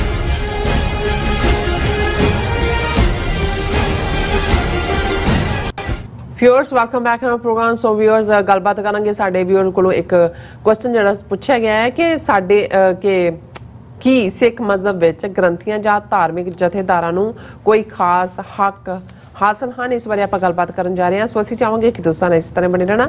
ਦੇਖਣ ਸੁਣ ਲਈ ਲਿਖਣ ਲਈ ਤੁਹਾਡਾ ਸਭ ਦਾ ਬਹੁਤ ਬਹੁਤ ਧੰਨਵਾਦ। ਜੀ ਡਾਕਟਰ ਸਾਹਿਬ, ਕੀ ਕਹਿਣਾ ਚਾਹੋਗੇ? ਦੇਖੋ, ਕੱਲ ਦੇ ਲਾਈਵ ਚੈਟ 'ਚ ਸੀਨ ਆਈਡੀ ਤੋਂ ਸਾਡੇ ਭੈਣ ਜੀ ਨੇ ਇੱਕ ਸਵਾਲ ਪੁੱਛਿਆ ਸੀ, ਔਰ ਉਹਨਾਂ ਦਾ ਸਵਾਲ ਤੋਂ ਉਹਨਾਂ ਨੇ ਇਹ ਫਰੇਮ ਕੀਤਾ ਸੀ ਕਿ ਵੀ ਜਿਹੜੇ ਪੰਜਾਬ ਦੇ ਗ੍ਰੰਥੀ ਨੇ, ਜਿਵੇਂ ਉਹਨਾਂ ਨੂੰ ਸਪੈਸ਼ਲੀ ਦੇਖਿਆ ਜਾਂਦਾ ਹੈ ਜਾਂ ਟ੍ਰੀਟ ਕੀਤਾ ਜਾਂਦਾ ਹੈ, ਇਵੇਂ ਨਨਕਾਣਾ ਸਾਹਿਬ ਜਾਂ ਦੂਸਰਿਆਂ ਲਈ ਕਿਉਂ ਨਹੀਂ ਹੈ? ਹਾਲਾਂ ਪਤਾ ਨਹੀਂ ਨਨਕਾਣਾ ਸਾਹਿਬ ਬਾਰੇ ਜਾਂ ਦੂਸਰੇ ਉਹਨਾਂ ਨੇ ਕਿਉਂ ਇਸ ਕਿਸਮ ਦਾ ਜਿਹੜਾ ਉਹਨਾਂ ਦੇ ਆਇਆ, ਲੇਕਿਨ ਮੈਂ ਇਸ ਤੋਂ ਇਹੀ ਕੀਤਾ ਕਿ ਉਹ ਇਹ ਜਾਣਨਾ ਚਾਹੁੰਦੇ ਨੇ ਕਿ ਕੀ ਸਾਡੇ ਧਰਮ ਦੇ ਵਿੱਚ ਕਿਸੇ ਖਾਸ ਥਾਂ ਨਾਲ ਸੰਬੰਧਿਤ ਜਾਂ ਓਵਰਆਲ ਜਿਹੜੇ ਧਾਰਮਿਕ, ਕਿਉਂਕਿ ਇੱਕ ਲਫ਼ਜ਼ ਉਹਨਾਂ ਨੇ ਵੀ ਗ੍ਰੰਥੀ ਇਸਤੇਮਾਲ ਕੀਤਾ ਸੀ। ਹੁਣ ਜ਼ਾਹਰ ਹੈ ਜੇ ਤੁਸੀਂ ਗ੍ਰੰਥੀ ਦਾ ਸਧਾਰਨ ਅਰਥ ਦੇਖੋਗੇ ਤੇ ਗ੍ਰੰਥ ਪੜ੍ਹਨ ਵਾਲੇ ਉਹ ਗ੍ਰੰਥੀ ਹੈ। ਗ੍ਰੰਥ ਦੀ ਦੇਖਭਾਲ, ਔਰ ਸਾਡੇ 'ਚ ਅਸੀਂ ਧਾਰਮਿਕ ਜ਼ਬਾਨ 'ਚ ਕਹਾਂਗੇ ਜਿਹੜੇ ਗੁਰੂ ਗ੍ਰੰਥ ਸਾਹਿਬ ਦਾ ਪ੍ਰਕਾਸ਼ ਕਰਦੇ ਨੇ, ਉਸ ਨੂੰ ਓਪਨ ਕਰਦੇ ਨੇ, ਉਸ ਦੀ ਸੇਵਾ ਸੰਭਾਲ ਕਰਦੇ ਨੇ। ਔਰ ਇਹੀ ਲਫ਼ਜ਼ ਜਿਹੜਾ ਹੈ ਇਹ ਸਾਡੇ ਰਹਿਤਨਾਮਿਆਂ ਦੇ ਵਿੱਚ ਵੀ, ਔਰ ਜਦੋਂ ਅਸੀਂ ਪਹਿਲਾ ਹੁਕਮਨਾਮਾ ਔਰ 1604 ਦੇ ਵਿੱਚ ਗੁਰੂ ਗ੍ਰੰਥ ਸਾਹਿਬ ਦੀ ਆਦ ਬੀੜ ਜਿਹੜੀ ਪ੍ਰਕਾਸ਼ਮਾਨ ਕੀਤੀ ਜਾਂਦੀ ਹੈ ਹਰਿਮੰਦਰ ਸਾਹਿਬ ਦੇ ਅੰਦਰ, ਤੇ ਉਸ ਨੂੰ ਪਹਿਲਾ ਪ੍ਰਕਾਸ਼ਮਾਨ ਕਰਨ ਵਾਲੇ, ਪਹਿਲਾ ਹੁਕਮਨਾਮਾ ਲੈਣ ਵਾਲੇ ਬਾਬਾ ਬੁੱਢਾ ਜੀ ਨੂੰ ਅਸੀਂ ਸਿੱਖ ਮਜ਼ਹਬ ਦੇ ਪਹਿਲੇ ਗ੍ਰੰਥੀ ਦੇ ਤੌਰ ਤੇ ਜਿਹੜਾ ਉਹਨਾਂ ਨੂੰ ਅਸੀਂ ਆਦਰ ਦਿੰਦੇ। ਸੋ ਇਹਦੇ 'ਚ ਕੋਈ ਸ਼ੱਕ ਨਹੀਂ ਹੈ ਕਿ ਜਦੋਂ ਅਸੀਂ ਧਰਮ ਦੇ ਹਵਾਲੇ ਨਾਲ ਗੱਲ ਕਰਦੇ ਹਾਂ ਤੇ ਸਿੱਖੀ ਦੇ ਵਿੱਚ ਭਾਈ ਦਾ ਕਾਨਸੈਪਟ ਹੈ। ਇਹ ਭਰਾ, ਭਾਈ ਦਾ ਮਤਲਬ ਹੀ ਭਰਾ ਹੈ। ਇਸ ਲਈ ਜਦੋਂ ਕੋਈ ਵੀ ਦੋ ਸਿੱਖ ਇੱਕ ਦੂਜੇ ਨੂੰ ਐਡਰੈਸ ਵੀ ਕਰਦੇ ਨੇ ਤੇ ਉਹ ਭਾਈ ਸਾਹਿਬ ਸਭ ਤੋਂ ਵੱਡਾ ਆਨਰ ਹੁੰਦਾ ਜਾਂ ਟਾਈਟਲ ਹੁੰਦਾ। ਔਰ ਜਿਹੜੇ ਗ੍ਰੰਥੀ ਸਿੰਘ ਗੁਰੂ ਗ੍ਰੰਥ ਸਾਹਿਬ ਦੀ ਸੇਵਾ 'ਚ ਹੁੰਦੇ ਨੇ ਉਹਨਾਂ ਨੂੰ ਵੀ ਅਸੀਂ ਸਤਿਕਾਰ ਨਾਲ ਭਾਈ ਸਾਹਿਬ ਕਹਿ ਕੇ ਐਡਰੈਸ ਕਰਦੇ ਹਾਂ, ਕਿਉਂਕਿ ਭਾਈ ਦਾ ਮਤਲਬ ਭਰਾ ਹੈ। ਭਰਾ ਤੋਂ ਵੱਡਾ ਕੋਈ ਇਹੀ ਨਹੀਂ। ਜਿਹਨਾਂ ਨੇ ਸਿੱਖ ਇਤਿਹਾਸ ਦੇ ਵਿੱਚ ਬਹੁਤ ਵੱਡੇ ਰੋਲ ਅਦਾ ਕੀਤੇ ਨੇ, ਸ਼ਹੀਦੀਆਂ ਪਾਈਆਂ ਨੇ, ਸਾਰੀਆਂ ਜ਼ਿੰਦਗੀਆਂ ਗੁਰੂ ਦੀ ਮੱਤ ਦੇ, ਗੁਰਮਤ ਦੇ ਪ੍ਰਚਾਰ ਚਲਾਈਆਂ ਨੇ, ਉਹਨਾਂ ਲਈ ਵੀ ਸਭ ਤੋਂ ਵੱਡਾ ਟਾਈਟਲ ਜਿਹੜਾ ਹੈ ਉਹ, ਜਿਵੇਂ ਅਸੀਂ ਭਾਈ ਮਰਦਾਨਾ ਜੀ, ਭਾਈ ਗੁਰਦਾਸ ਜੀ, ਭਾਈ ਮਨੀ ਸਿੰਘ, ਭਾਈ ਦਇਆ ਸਿੰਘ, ਪੰਜ ਪਿਆਰਿਆਂ ਲਈ ਵੀ ਸਾਡੇ ਲਈ ਲਫ਼ਜ਼, ਔਰ ਅਜੋਕੇ ਪੀਰੀਅਡ 'ਚ ਵੀ ਜਿਨ੍ਹਾਂ ਨੂੰ ਅਸੀਂ ਭਾਈ ਸਾਹਿਬ, ਭਾਈ ਰਣਧੀਰ ਸਿੰਘ, ਭਾਈ ਵੀਰ ਸਿੰਘ, ਭਾਈ ਜੋਧ ਸਿੰਘ, ਇਹ ਸਾਰੇ ਉਹ ਨੇ ਜਿਨ੍ਹਾਂ ਨੇ ਬਹੁਤ ਖਿਦਮਾਤ ਅੰਜਾਮ ਦਿੱਤੀਆਂ, ਉਹਨਾਂ ਦੇ ਲਈ ਵੀ ਲਫ਼ਜ਼ ਭਰਾ ਹੈ। ਇਸ ਲਈ ਕੋਈ ਗ੍ਰੰਥੀ ਸਿੰਘ ਦੇ ਲਈ, ਜਾਂ ਜੇ ਇਹਨੂੰ ਮੈਂ ਅੰਗਰੇਜ਼ੀ ਜਾਰਗਨ 'ਚ ਕਹਾਂ ਤੇ ਕਲਰਜੀ ਲਫ਼ਜ਼ ਕਿਹਾ ਜਾਂਦਾ। ਹੁਣ ਕਿਉਂਕਿ ਕਈ ਇਹਦਾ ਸ਼ਾਇਦ ਭੁਲੇਖਾ ਇਸ ਲਈ ਵੀ ਨਿਕਲਦਾ ਹੈ ਕਿ ਜਦੋਂ ਕਦੇ ਅਕਾਲ ਤਖਤ ਦੇ ਜਥੇਦਾਰ ਜਾਂ ਦੂਸਰੇ ਕੋਈ ਹੈੱਡ ਗ੍ਰੰਥੀ ਜਾਂ ਦੂਸਰੇ ਆਏ ਤੇ ਉਹਨੂੰ, ਸਾਡੇ ਵੀ ਕਈ ਲੋਕ ਜਿਨ੍ਹਾਂ ਨੂੰ ਇਹ ਪਤਾ ਨਹੀਂ ਹੈ, ਉਹ ਉਹਨੂੰ ਇੰਟਰੋਡਿਊਸ ਕਰਨ ਲੱਗਿਆ ਜਾਂ ਕਹਿਣਗੇ ਜੀ ਕਿ ਹੀ ਇਜ਼ ਆਵਰ ਪੋਪ। ਹੁਣ ਇਹ ਠੀਕ ਹੈ ਵੀ ਉਹਨਾਂ ਦੀ ਕੋਈ ਨੀਅਤ ਮਾੜੀ ਨਹੀਂ ਹੁੰਦੀ ਵੀ ਉਹਨੂੰ ਪਾਵਰ, ਉਹਨਾਂ ਨੇ ਦੱਸਣਾ ਤਾਂ ਹੁੰਦਾ ਵੀ ਸਾਡੀ ਬਹੁਤ ਸਤਿਕਾਰਤ ਸ਼ਖਸੀਅਤ ਹੈ, ਪਰ ਉਹ ਭੁੱਲ ਜਾਂਦੇ ਨੇ ਕਿ ਜਦੋਂ ਬਾਹਰਲਿਆਂ ਨੂੰ ਤੁਸੀਂ ਪੋਪ ਕਹੋਗੇ ਫਿਰ ਇੱਕ ਡਿਫਰੈਂਟ ਕਨਸੈਪਟ ਆ ਜਾਂਦਾ ਹੈ, ਕਿਉਂਕਿ ਪੋਪ ਦਾ ਰੁਤਬਾ ਜਿਹੜਾ ਹੈ ਉਹ ਕਲਰਜੀ, ਉਹ ਰਿਲੀਜੀਅਸਲੀ ਉਹਦੇ ਕੋਲ ਬਹੁਤ ਹਕੂਕ ਨੇ, ਉਹਦਾ ਵਰਡ ਫਾਈਨਲ ਹੈ ਦੁਨੀਆ ਦੇ 800 ਮਿਲੀਅਨ ਜਾਂ 1 ਬਿਲੀਅਨ ਦੇ ਨੇੜੇ ਤੇੜੇ ਕੈਥੋਲਿਕਸ ਦੇ ਲਈ। ਔਰ ਤੁਸੀਂ ਦੇਖੋਗੇ ਕਿ ਜਦੋਂ ਪੋਪ ਕਿਤੇ ਜਾਂਦਾ ਹੈ ਕਿਵੇਂ ਕੈਥੋਲਿਕ ਉਹਦਾ ਹੱਥ ਚੁੰਮ ਰਹੇ ਹੁੰਦੇ ਨੇ, ਜਾਂ ਕਿਵੇਂ ਉਸ ਤੋਂ ਬਲੈਸਿੰਗ ਲੈਂਦੇ ਨੇ, ਜਾਂ ਉਸ ਤੋਂ, ਇਸ ਕਿਸਮ ਦਾ ਤਾਂ ਕੋਈ ਕਨਸੈਪਟ ਹੀ ਨਹੀਂ ਹੈ। ਸਾਡੇ ਤਾਂ ਭਾਈ ਸਾਹਿਬ ਹੈ। ਫਿਰ ਜਦੋਂ ਤੁਸੀਂ ਉਹ ਪੋਪ ਦੀ ਪੂਰੀ ਹਾਇਰਕੀ ਦੇਖਦੇ ਹੋ, ਫਿਰ ਉਹਨਾਂ ਦੇ ਉੱਤੋਂ ਨਿਕਲਦੇ ਨੇ ਕਿਵੇਂ ਕਾਰਡੀਨਲ ਨੇ, ਔਰ ਉਹਨਾਂ ਦੀਆਂ ਡਾਇਓਸੀਜ਼ ਨੇ, ਉਹਨਾਂ ਦੇ ਥੱਲੇ ਜਿਹੜੇ ਨੇ ਪ੍ਰੀਸਟ ਨੇ, ਔਰ ਹੋਲੀ ਫਾਦਰ, ਔਰ ਸਾਡੇ ਕੋਈ ਹੋਲੀ ਜਾਂ ਕੋਈ ਇਸ ਕਿਸਮ ਦਾ ਕੋਈ ਪਾਰਟ ਨਹੀਂ ਹੈ। ਐਮੰਗਸ ਇਕੁਅਲਸ ਹੈ ਜੋ, ਇਹ ਠੀਕ ਹੈ। ਔਰ ਐਮੰਗਸ ਇਕੁਅਲਸ ਵੀ ਇਹ ਤਾਂ ਵਕਤ ਦੀ ਲੋੜ ਨੇ, ਜਾਂ ਮੈਂ ਸਮਝਦਾ ਵੀ ਜਦੋਂ ਅਸੀਂ ਆਪਣੇ ਫਰਜ਼ਾਂ ਤੋਂ ਗਾਫਲ ਹੁੰਦੇ ਹਾਂ ਫਿਰ ਅਸੀਂ ਇੱਕ ਇੰਸਟੀਟਿਊਸ਼ਨਲਾਈਜ਼ ਕਰ ਦਿੰਦੇ ਹਾਂ ਕਿਸੇ ਸਿਸਟਮ ਨੂੰ। ਸਾਡੇ 'ਚ ਤਾਂ ਇਹ ਵੀ, ਜੇ ਅਸੀਂ ਪੁਰਾਤਨ ਹਵਾਲੇ ਨਾਲ ਜਾਂ ਦੂਜੇ ਨਾਲ ਦੇਖੀਏ ਤਾਂ ਫਿਰ ਇਹੀ ਸੀ ਕਿ ਲੰਗਰ ਮੇ ਜੋ ਢੋਏ ਜਲ, ਦੇਗ ਜੋ ਵਰਤਾਏ ਜਬੀ, ਤभी तो वो सिख ਸਤਿਗੁਰੂ ਕੋ ਪਿਆਰਾ ਹੈ, ਕਿ ਸਿੱਖ ਕਿਰਤੀ ਹੈ। ਔਰ ਇਹ ਜਿਵੇਂ ਕੈਥੋਲਿਕਸ ਦੇ ਵਿੱਚ ਜਾਂ ਈਵਨ ਹੁਣ ਤਾਂ ਕੁਝ ਪ੍ਰੋਟੈਸਟੈਂਟਸ ਦੀਆਂ ਵੀ ਡਿਨੋਮੀਨੇਸ਼ਨਸ ਨੇ, ਜਿਹਨੂੰ ਪ੍ਰੋਪਰ ਤਰੀਕੇ ਦੇ ਨਾਲ ਉਹਨਾਂ ਨੇ ਥਾਪਿਆ ਹੋਇਆ ਪ੍ਰੀਸਟ, ਉਸ ਤੋਂ ਬਿਨਾਂ ਤੇ ਕੋਈ ਸਰਮਨ ਦੇ ਹੀ ਨਹੀਂ ਸਕਦਾ, ਉਸ ਆਲਟਰ ਤੇ ਖਲੋ ਹੀ ਨਹੀਂ ਸਕਦਾ। ਪਰ ਸਿੱਖਾਂ ਦੇ ਮਾਮਲੇ 'ਚ ਕੋਈ ਮਰਦ ਹੋਏ, ਔਰਤ ਹੋਏ, ਸਿੱਖ ਪੰਜ ਕਕਾਰੀ ਹੋਣਾ ਚਾਹੀਦਾ ਹੈ, ਅੰਮ੍ਰਿਤ ਧਾਰੀ ਹੋਣਾ ਚਾਹੀਦਾ ਹੈ। ਉਹ ਅਰਦਾਸ ਵੀ ਕਰ ਸਕਦਾ ਹੈ, ਪ੍ਰੇਅਰ ਵੀ ਅੱਗੇ ਖਲੋ ਕੇ ਗੁਰੂ ਦੇ ਅੱਗੇ ਉਹ ਹੁਕਮਨਾਮਾ ਵੀ ਲੈਂਦਾ ਹੈ, ਅਰਦਾਸ ਵੀ ਕਰਦਾ, ਫਿਰ ਉਹ ਆਪਣੀ ਕਿਰਤ ਵੀ ਕਰਦਾ। ਪਰ ਅਸੀਂ ਆਪਣੀ ਸਹੂਲਤ ਲਈ, ਕਿਉਂਕਿ ਹੌਲੀ ਅਸੀਂ ਪੱਕੇ ਤੌਰ ਤੇ ਗ੍ਰੰਥੀ ਰੱਖ ਲਏ, ਔਰ ਫਿਰ ਜਦੋਂ ਕੁਝ ਕਮਜ਼ੋਰੀਆਂ ਆਉਂਦੀਆਂ ਨੇ, ਜਿਵੇਂ ਰਿਲੀਜੀਅਸ ਕਲਰਜੀ 'ਚ ਆਉਂਦੀਆਂ, ਫਿਰ ਅਸੀਂ ਦੁਖੀ ਵੀ ਹੁੰਦੇ ਹਾਂ ਜੀ, ਦੇਖੋ ਫਲਾਣਾ ਭਾਈ, ਉਹ ਵੀ ਤਾਂ ਤੁਹਾਡੇ 'ਚੋਂ ਹੀ ਗਿਆ ਹੋਇਆ ਹੈ, ਔਰ ਜਿਸ ਕਿਸਮ ਦਾ ਵਰਤਾਰਾ ਤੁਸੀਂ ਕਰੋਗੇ ਉਸ ਕਿਸਮ ਦਾ ਹੀ ਜਿਹੜਾ, ਉਹ ਜਿਵੇਂ ਪਲੇਟੋ ਨੇ ਕਿਹਾ ਕਿ ਪੀਪਲ ਡਿਜ਼ਰਵ ਦਾ, ਪੀਪਲ ਗੈਟ ਦਾ ਲੀਡਰ ਵਟ ਦੇ ਡਿਜ਼ਰਵ। ਸੋ ਇਹੀ ਧਾਰਮਿਕ ਵੀ ਪੱਖ ਤੋਂ ਹੁੰਦਾ। ਸੋ ਇਸ ਹਵਾਲੇ ਨਾਲ ਜਿਵੇਂ ਮੈਂ ਜੇ ਇਸ ਸਵਾਲ ਨੂੰ ਠੀਕ ਸਮਝਿਆ ਹੋਏ ਤੇ ਇਸ ਦਾ ਜਵਾਬ ਇਹ ਹੀ ਹੈ ਕਿ ਕੋਈ ਕਿਸੇ ਦੀ ਲਈ ਸਪੈਸ਼ਲ ਪਾਵਰਸ ਨਹੀਂ ਨੇ। ਹਾਂ, ਹੁਣ ਜਿਵੇਂ ਜੇ ਮੱਕਾ ਔਰ ਮਦੀਨਾ ਜਿਹੜੇ ਉਹਨਾਂ ਮਸੀਤਾਂ ਦੇ ਇਮਾਮ ਨੇ, ਜਾਂ ਜਿਹੜੇ ਉੱਥੇ ਜਿਹੜੇ ਨੇ ਖੁਤਬਾ ਦਿੰਦੇ ਨੇ ਜਾਂ ਨਮਾਜ਼ ਲੀਡ ਕਰਦੇ ਨੇ, ਜ਼ਾਹਰ ਹੈ ਉਹ ਦੁਨੀਆ ਦੇ ਕਿਸੇ ਵੀ ਖਿੱਤੇ 'ਚ ਜਾਣਗੇ ਤੇ ਉਹਨਾਂ ਦੇ ਕੋਲ ਕੋਈ ਪਾਵਰਸ ਤਾਂ ਨਹੀਂ ਨੇ। ਔਰ ਜਿੰਨੇ ਕਿ ਇਸਲਾਮ ਦੀ ਵੀ ਮੈਨੂੰ ਵੀ ਸਮਝ ਹੈ, ਇਸਲਾਮ ਦੇ ਵਿੱਚ ਵੀ ਕੋਈ ਵਿਚੋਲਾ ਨਹੀਂ ਹੈ ਰੱਬ ਦੇ ਨਾਲ ਮਿਲਾਉਣ ਦੇ ਲਈ। ਉਹਦੇ 'ਚ ਇਹੀ ਕਾਰਨ ਹੈ ਕਿ ਭਾਈ ਨਮਾਜ਼ ਲੀਡ ਕਰਨ ਲਈ ਕੋਈ ਵੀ ਅੱਗੇ ਆ ਕੇ ਲੀਡ ਕਰ ਸਕਦਾ। ਔਰ ਜਿਹੜਾ ਲੇਕਿਨ ਇਸਲਾਮ ਦੀਆਂ ਕਿਉਂਕਿ different branches over A period of time, ਜਿਹੜਾ ਇਮਾਮ ਦਾ ਕਨਸੈਪਟ ਇੱਕ ਹੋਰ ਤਰ੍ਹਾਂ ਨਾਲ ਹੋ ਗਿਆ, ਉਹਨਾਂ ਦੇ ਫਤਵੇ ਜਾਂ ਉਹਨਾਂ ਦੀਆਂ ਪਾਵਰਸ, ਹਾਲਾਂ ਫਤਵੇ ਦਾ ਮਤਲਬ ਓਪੀਨੀਅਨ ਸੀ, ਲੇਕਿਨ ਹੌਲੀ ਇੱਕ ਕਲਾਸ ਐਸੀ ਕ੍ਰੀਏਟ ਹੋਈ ਕਿ ਰਿਲੀਜੀਅਸ ਕਲਰਜੀ ਦੇ ਹੱਥ ਦੇ ਵਿੱਚ ਪਾਵਰ ਆਈ।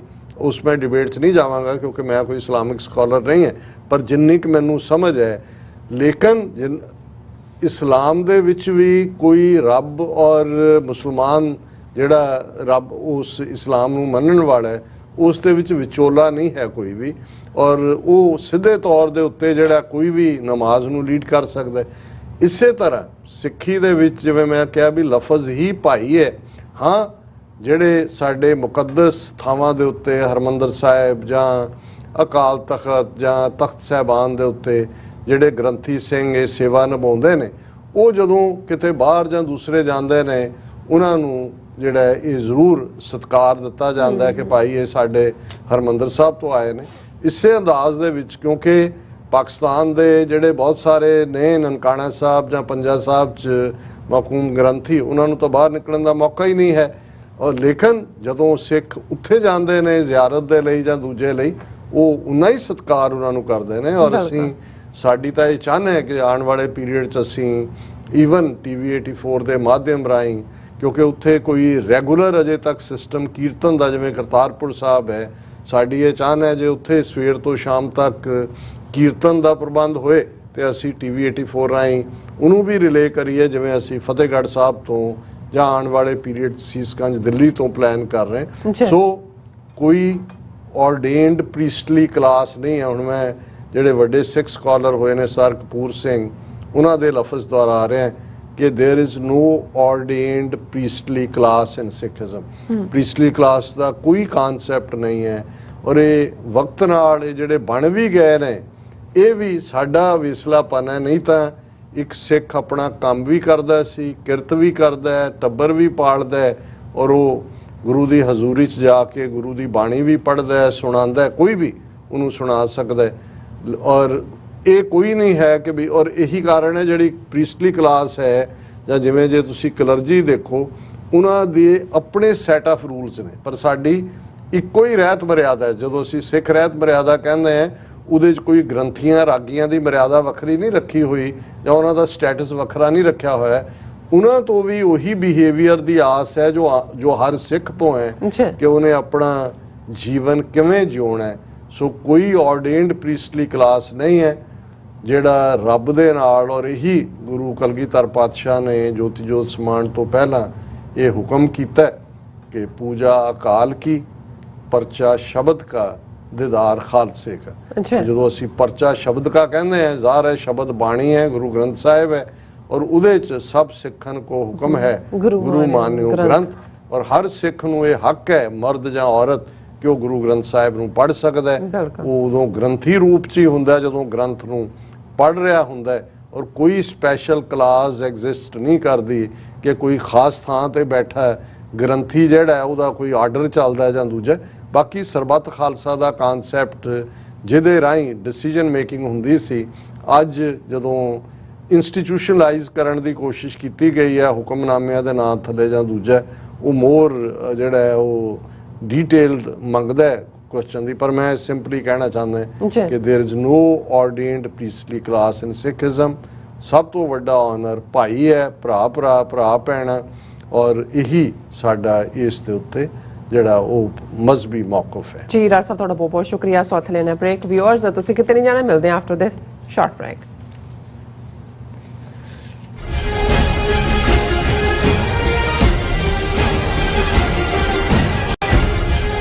ਗੁਰੂ ਪਿਆਰੀ ਸਾਧ ਸੰਗਤ ਜੀ, ਵਾਹਿਗੁਰੂ ਜੀ ਕਾ ਖਾਲਸਾ, ਵਾਹਿਗੁਰੂ ਜੀ ਕੀ ਫਤਿਹ।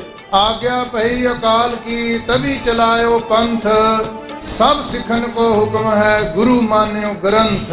ਧੰਨ ਧੰਨ ਧੰਨ ਸ੍ਰੀ ਗੁਰੂ ਗ੍ਰੰਥ ਸਾਹਿਬ ਮਹਾਰਾਜ ਸੱਚੇ ਪਾਤਸ਼ਾਹ ਜੀ ਦਾ ਪਹਿਲਾ ਪ੍ਰਕਾਸ਼ ਦਿਹਾੜਾ, ਜਿਸ ਦੀਆਂ ਖੁਸ਼ੀਆਂ ਵਿੱਚ ਹਰ ਸਾਲ ਦੀ ਤਰ੍ਹਾਂ ਟਰਾਈ ਸਟੇਟ ਦੇ ਕੇਂਦਰੀ ਅਸਥਾਨ ਗੁਰਦੁਆਰਾ ਸਾਹਿਬ ਸਿੱਖ ਕਲਚਰ ਸੁਸਾਇਟੀ ਤੋਂ ਜੋ ਨਗਰ ਕੀਰਤਨ ਸਜਾਇਆ ਜਾਂਦਾ ਹੈ, ਸਮੁੱਚੀਆਂ ਟਰਾਈ ਸਟੇਟ ਦੀਆਂ ਸੰਗਤਾਂ, ਸਭਾਵਾਂ, ਸਭਾ ਸੁਸਾਇਟੀਆਂ, ਪੰਥਕ ਜਥੇਬੰਦੀਆਂ ਦੇ ਸਹਿਯੋਗ ਨਾਲ ਗੁਰਦੁਆਰਾ ਸਾਹਿਬ ਦੀ ਸਮੁੱਚੀ ਪ੍ਰਬੰਧਕ ਕਮੇਟੀ ਵੱਲੋਂ ਇਸ ਸਾਲ ਨਗਰ ਕੀਰਤਨ 21 ਅਗਸਤ ਦਿਨ ਐਤਵਾਰ ਨੂੰ ਦਿਨੇ 12 ਵਜੇ Gurdwara Sahib Sikh culture society Richmond Hill New York ਤੋਂ ਆਰੰਭ ਹੋਵੇਗਾ।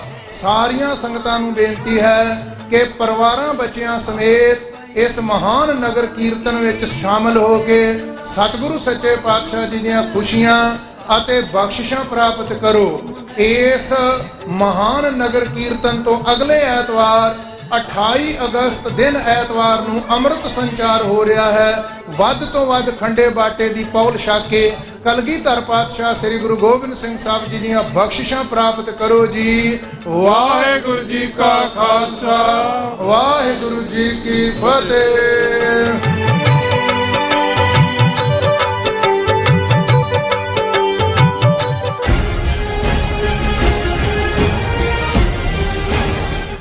ਦਰਸ਼ਕੋ, ਬ੍ਰੇਕ ਤੋਂ ਬਾਅਦ ਤੁਹਾਡਾ ਸਭ ਦਾ ਭਰਪੂਰ ਸਵਾਗਤ ਹੈ। ਵਿਊਅਰਸ, ਗੱਲਬਾਤ ਕਰਨ ਜਾ ਰਹੇ ਹਾਂ ਕਿ ਬੀਤੇ ਕੱਲ ਨਿਊਯਾਰਕ ਦੇ ਕੁਈਨਜ਼ ਏਰੀਆ ਵਿੱਚ ਹਿੰਦੂ ਮੰਦਿਰ ਦੇ ਬਾਹਰ ਸਥਾਪਿਤ ਗਾਂਧੀ ਦੇ ਬੁੱਤ ਦੀ ਭੰਨਤੋੜ ਕੀਤੀ ਗਈ। ਇਸ ਤੋਂ ਪਹਿਲਾਂ ਟੋਰਾਂਟੋ ਅਤੇ ਹੋਰ ਥਾਵਾਂ ਤੇ ਵੀ ਅਜਿਹੇ ਜਿਹੜੇ ਵਾਕਿਆ ਹੋਏ ਨੇ। ਸੋ ਵੇਖਣਾ ਇਹ ਹੈ ਕਿ ਗਾਂਧੀ ਵਿਚਾਰਧਾਰਾ ਦਾ ਅਸਲੀ ਦੁਸ਼ਮਣ ਕੌਣ ਹੈ ਜੋ ਇਸ ਕਿਸਮ ਦੀਆਂ ਘਟਨਾਵਾਂ ਲਈ ਜ਼ਿੰਮੇਵਾਰ ਹੋ ਸਕਦਾ। ਔਰ ਨਾਲ ਹੀ ਆਪਾਂ ਗੁਰਬਾਣੀ ਚਰਨ ਸਥਾਨ ਤੋਂ ਨਾ ਪਾਵਾਂਗੇ। ਸੋ ਅਸੀਂ ਚਾਹਾਂਗੇ ਕਿ ਤੁਸੀਂ ਇਸੇ ਤਰ੍ਹਾਂ ਬਣੇ ਰਹਿਣਾ। ਦੇਖਣ, ਸੁਣਨ, ਲਿਖਣ ਲਈ ਤੁਹਾਡਾ ਸਭ ਦਾ ਬਹੁਤ ਬਹੁਤ ਧੰਨਵਾਦ ਜੀ। ਡਾਕਟਰ ਸਾਹਿਬ, ਕੀ ਕਹਿਣਾ ਚਾਹੋਗੇ? ਦੇਖੋ, ਅੱਜ ਦੀਆਂ ਨਿਊਯਾਰਕ ਦੀਆਂ ਪ੍ਰੋਮੀਨੈਂਟ ਖਬਰਾਂ ਚੋਂ ਜਿਹੜੀ ਖਬਰ PTI ਨੇ ਨਸ਼ਰ ਕੀਤੀ, ਹਾਲਾਂ ਮੈਂ ਕਿਸੇ ਅਮਰੀਕਨ ਮੀਡੀਆ 'ਚ ਤਾਂ ਨਹੀਂ ਦੇਖੀ, ਕਿ ਨਿਊਯਾਰਕ ਦੇ ਕੁਈਨਜ਼ ਏਰੀਏ 'ਚ, ਜਿਹਦੇ 'ਚ ਸਾਡਾ ਵੀ ਇਹ ਏਰੀਆ ਪੈਂਦਾ ਹੈ, ਅੱਛਾ, ਹਿੰਦੂ ਮੰਦਿਰ ਹੈ ਕੋਈ, ਉਸ ਦੇ ਸਾਹਮਣੇ ਗਾਂਧੀ ਦਾ ਸਟੈਚੂ, ਮੋਹਨਦਾਸ ਕਰਮਚੰਦ ਗਾਂਧੀ ਦਾ, ਉਸ ਨੂੰ ਜਿਹੜਾ ਉਹ ਵੈਂਡਲਾਈਜ਼ ਕੀਤਾ ਗਿਆ, ਤੋੜਿਆ ਗਿਆ। ਔਰ ਇਹ ਇੰਡੀਅਨ ਕੌਂਸਲੇਟ ਜਨਰਲ ਦੇ ਹਵਾਲੇ ਨਾਲ ਹੀ ਖਬਰ ਹੈ ਕਿ ਪਹਿਲਾਂ ਇੱਕ ਬੰਦਾ ਆਇਆ, ਇਹ ਸਰਵੇਲੈਂਸ ਵੀਡੀਓ 'ਚ ਉਸ ਗੱਲ ਸਾਹਮਣੇ ਆਈ, ਉਹਨੇ ਉਹਦੇ ਸਿਰ 'ਤੇ ਜਿਹੜਾ ਵੱਡੇ ਹੈਮਰ ਦੇ ਨਾਲ ਉਹਦੇ 'ਤੇ ਮਾਰਿਆ। ਫਿਰ ਕੁਛ ਟਾਈਮ ਬਾਅਦ 6 ਦੇ ਕਰੀਬ ਬੰਦੇ ਆਏ। Minutes later a group of 6 stomp on it and take turns hammering the statue before taking off, ਕਿ ਜਾਣ ਤੋਂ ਪਹਿਲਾਂ ਉਹਨਾਂ ਸਾਰਿਆਂ ਨੇ ਫਿਰ ਮਾਰ ਕੇ ਜਿਹੜਾ ਗਾਂਧੀ ਦੇ ਸਟੈਚੂ ਦਾ ਕਚੂੰਬਰ ਕੱਢ ਦਿੱਤਾ। ਹੁਣ ਇਹ ਖਬਰ ਅੱਜ ਦੇ ਹਵਾਲੇ ਨਾਲ ਹੀ ਅੱਜ ਦੀ ਖਬਰ ਹੈ। ਇਸ ਤੋਂ ਪਹਿਲਾਂ ਅਸੀਂ ਪਿਛਲੇ ਕੁਝ ਹਫ਼ਤੇ ਪਹਿਲਾਂ ਹੀ ਟੋਰਾਂਟੋ ਦੇ ਹਵਾਲੇ ਨਾਲ, ਜਦੋਂ ਕਿ ਰਿਪੁਦਮਨ ਸਿੰਘ ਮਲਕ ਦਾ 29 ਮਈ ਨੂੰ ਸ਼ਾਇਦ ਜਾਂ ਕਿਵੇਂ ਵਾਕਿਆ ਹੋਇਆ, ਪਤਾ ਨਹੀਂ ਕੀ ਤਾਰੀਖ ਸੀ, ਕੁਛ ਤਾਂ ਮਹੀਨੇ ਲੰਘ ਗਏ, ਉਦੋਂ ਵੀ ਇਹ ਖਬਰ ਟੋਰਾਂਟੋ ਦੇ ਇੱਕ ਹਿੰਦੂ ਮੰਦਿਰ ਦੇ ਹਵਾਲੇ ਨਾਲ ਹੀ ਸੀ ਕਿ ਮੰਦਿਰ ਦੇ ਪ੍ਰੀਸਿੰਕਟਸ ਦੇ ਵਿੱਚ ਜਿਹੜਾ ਗਾਂਧੀ ਦਾ ਸਟੈਚੂ ਸੀ ਉਹਨੂੰ ਡਿਸਟਰੋਏ ਕੀਤਾ ਗਿਆ ਜਾਂ ਵੈਂਡਲਾਈਜ਼ ਕੀਤਾ ਗਿਆ। ਉਸ ਤੋਂ ਪਹਿਲਾਂ ਵਾਸ਼ਿੰਗਟਨ DC ਦੇ ਹਵਾਲੇ ਨਾਲ ਸੀ, ਉਹ ਵੀ ਇੰਡੀਅਨ ਐਮਬੈਸੀ ਦੇ ਸਾਹਮਣੇ ਹੈ ਕਿ ਜੀ ਪਤਾ ਨਹੀਂ ਉਹਦੇ ਤੇ ਕੁਝ ਲਿਖ ਦਿੱਤਾ ਹੈ ਜਾਂ ਕੋਈ ਹੋਰ ਹੋਇਆ। ਲੰਡਨ ਦੇ ਹਵਾਲੇ ਨਾਲ ਵੀ ਇਹ ਖਬਰ ਸੀ। ਉਸ ਤੋਂ ਪਹਿਲਾਂ ਕਿਸੇ ਅਫਰੀਕਨ ਮੁਲਕ ਦੇ ਹਵਾਲੇ ਨਾਲ ਵੀ ਸੀ। ਦੇਖੋ, ਹੁਣ ਸਵਾਲ ਇਹ ਆਉਂਦਾ, ਕਿਉਂਕਿ ਜਦੋਂ ਕੈਨੇਡਾ ਵਾਲੀ ਜਾਂ ਦੂਜੀ ਘਟਨਾ ਹੋਈ, ਉਹ ਤਾਂ ਸਿੱਧੇ ਤੌਰ ਦੇ ਉੱਤੇ ਉਹਨਾਂ ਨੇ ਖਾਲਿਸਤਾਨੀਆਂ ਦੇ ਖਾਤੇ 'ਚ ਪਾਇਆ।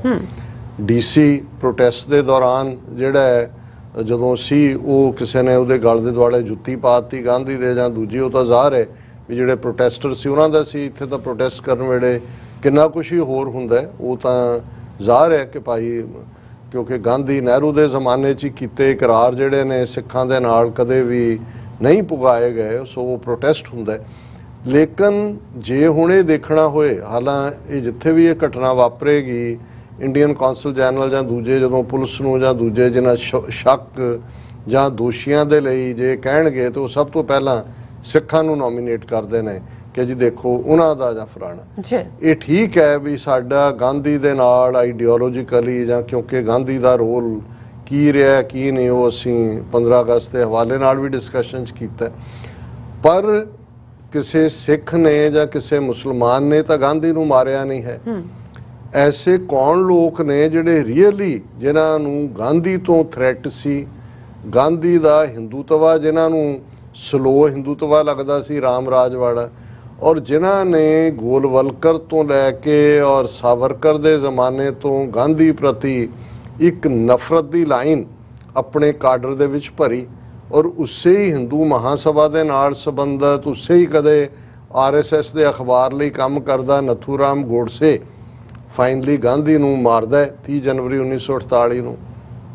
ਇਹੀ ਅੱਜ ਦੇ ਹਾਕਮ, ਜਿਨ੍ਹਾਂ ਦੇ ਐਂਬੈਸਡਰ ਔਰ ਕੌਂਸਲ ਜਨਰਲ ਬਾਹਰ ਗਾਂਧੀ ਦੇ ਵੈਂਡਲਾਈਜ਼ ਬੁੱਤਾਂ ਦੇ ਉੱਤੇ ਬੜਾ ਜਿਹੜਾ ਅਫਸੋਸ ਦਾ ਇਜ਼ਹਾਰ ਕਰਦੇ ਨੇ, ਇਹਨਾਂ ਦੀ ਪਾਰਟੀ ਉਹ ਪ੍ਰਗਿਆ ਸਾਧਵੀ ਹੋਏ ਜਾਂ ਉਹਨਾਂ ਦੀਆਂ ਦੂਜੀਆਂ ਸਾਧਵੀਆਂ ਸਾਧੂ ਹੋਣ, ਇਹਨਾਂ ਨੇ ਤਾਂ ਨਥੂਰਾਮ ਗੋਡਸੇ ਦੇ ਮੰਦਿਰ ਬਣਾਏ ਨੇ। ਉਸ ਨੂੰ ਜਿਹੜਾ ਹੈ ਉਹ ਔਰ ਇਹਨਾਂ ਦੀ ਇੱਕ ਪ੍ਰੋਮੀਨੈਂਟ ਲੀਡਰ, ਉਹ ਤਾਂ ਐਨ 30 ਜਨਵਰੀ ਵਾਲੇ ਦਿਨ ਗਾਂਧੀ ਦਾ ਸਟੈਚੂ ਬਣਾ ਕੇ ਫਾਇਰ ਕਰਕੇ ਉਸ ਦੇ ਉੱਤੇ ਜਿਹੜੀ ਉਹਦੀਆਂ ਵੀਡੀਓ ਅਪਲੋਡ ਕਰ ਰਹੇ ਨੇ।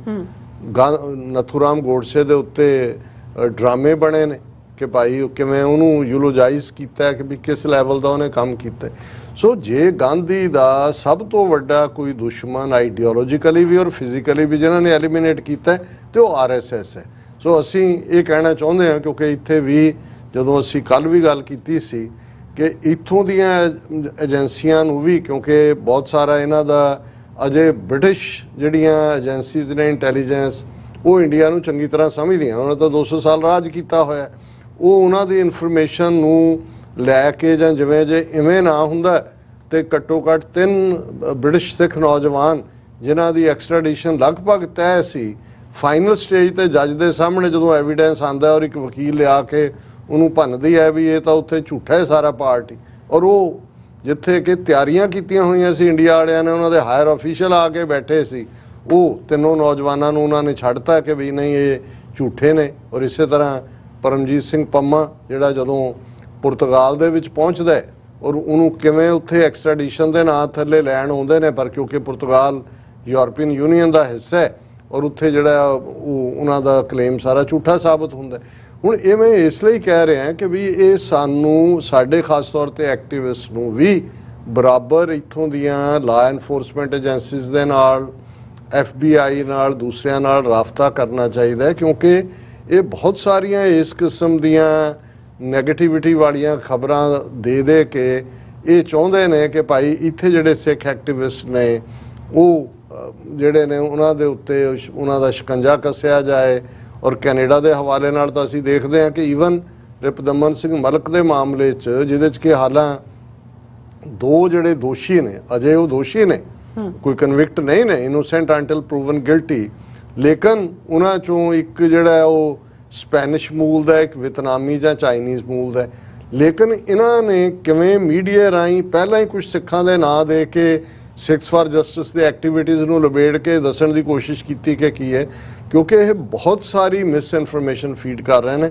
ਸੋ ਅੱਜ ਦੀ ਇਸ ਖਬਰ ਤੋਂ ਬਾਅਦ ਮੈਨੂੰ ਲੱਗਾ ਕਿ ਇਹ ਜ਼ਰੂਰੀ ਹੈ ਕਿ ਅਸੀਂ ਗੱਲ ਕਰੀਏ ਕਿ ਗੱਲ ਜਿਹੜੀ ਹੈ ਅਲਟੀਮੇਟਲੀ ਹਕੀਕਤ ਕੀ ਹੈ। ਔਰ ਕਨਕਲੂਜਨ 'ਚ ਜਿਹੜਾ ਅਸੀਂ ਰੂਹਾਨੀ ਵਿਚਾਰ, ਗੁਰੂ ਨਾਨਕ ਸਾਹਿਬ ਦਾ ਸ਼ਬਦ ਹੈ ਸ੍ਰੀ ਰਾਗ 'ਚ, ਔਰ ਸ਼ਬਦ ਬੇਸ਼ੱਕ ਲੰਮਾ ਹੈ ਪਰ ਕਿਉਂਕਿ ਸਧਾਰਨ ਅਲਫਾਜ਼ ਨੇ, ਸੋ ਮੈਂ ਬਹੁਤੀ ਜਿਹੜੀ ਹੈ ਉਹਦੀ डिटेल इंटरप्रिटेशन नहीं करांगा। आपे गुण आपे कथै, आपे सुन विचार, आपे रतन परख तू, आपे मोल अपार, साचो मान महत तू, आपे देवन हार, हर जियो तू करता करतार, ज्यों पावै त्यों राख तू, हर नाम मिलै आचार। रहाओ, रहाओ दी तुक कि हे वाहिगुरू तू करता है, तू करतार है, जिवें तेरी रज़ा है उवें तू मैनू रख। जे मैनू तेरा ना मिले, वाहिगुरू दा ना मिले, तो मेरे जीवन दे अंदर जीवन जाच आएगी, जीवन अचार आएगा।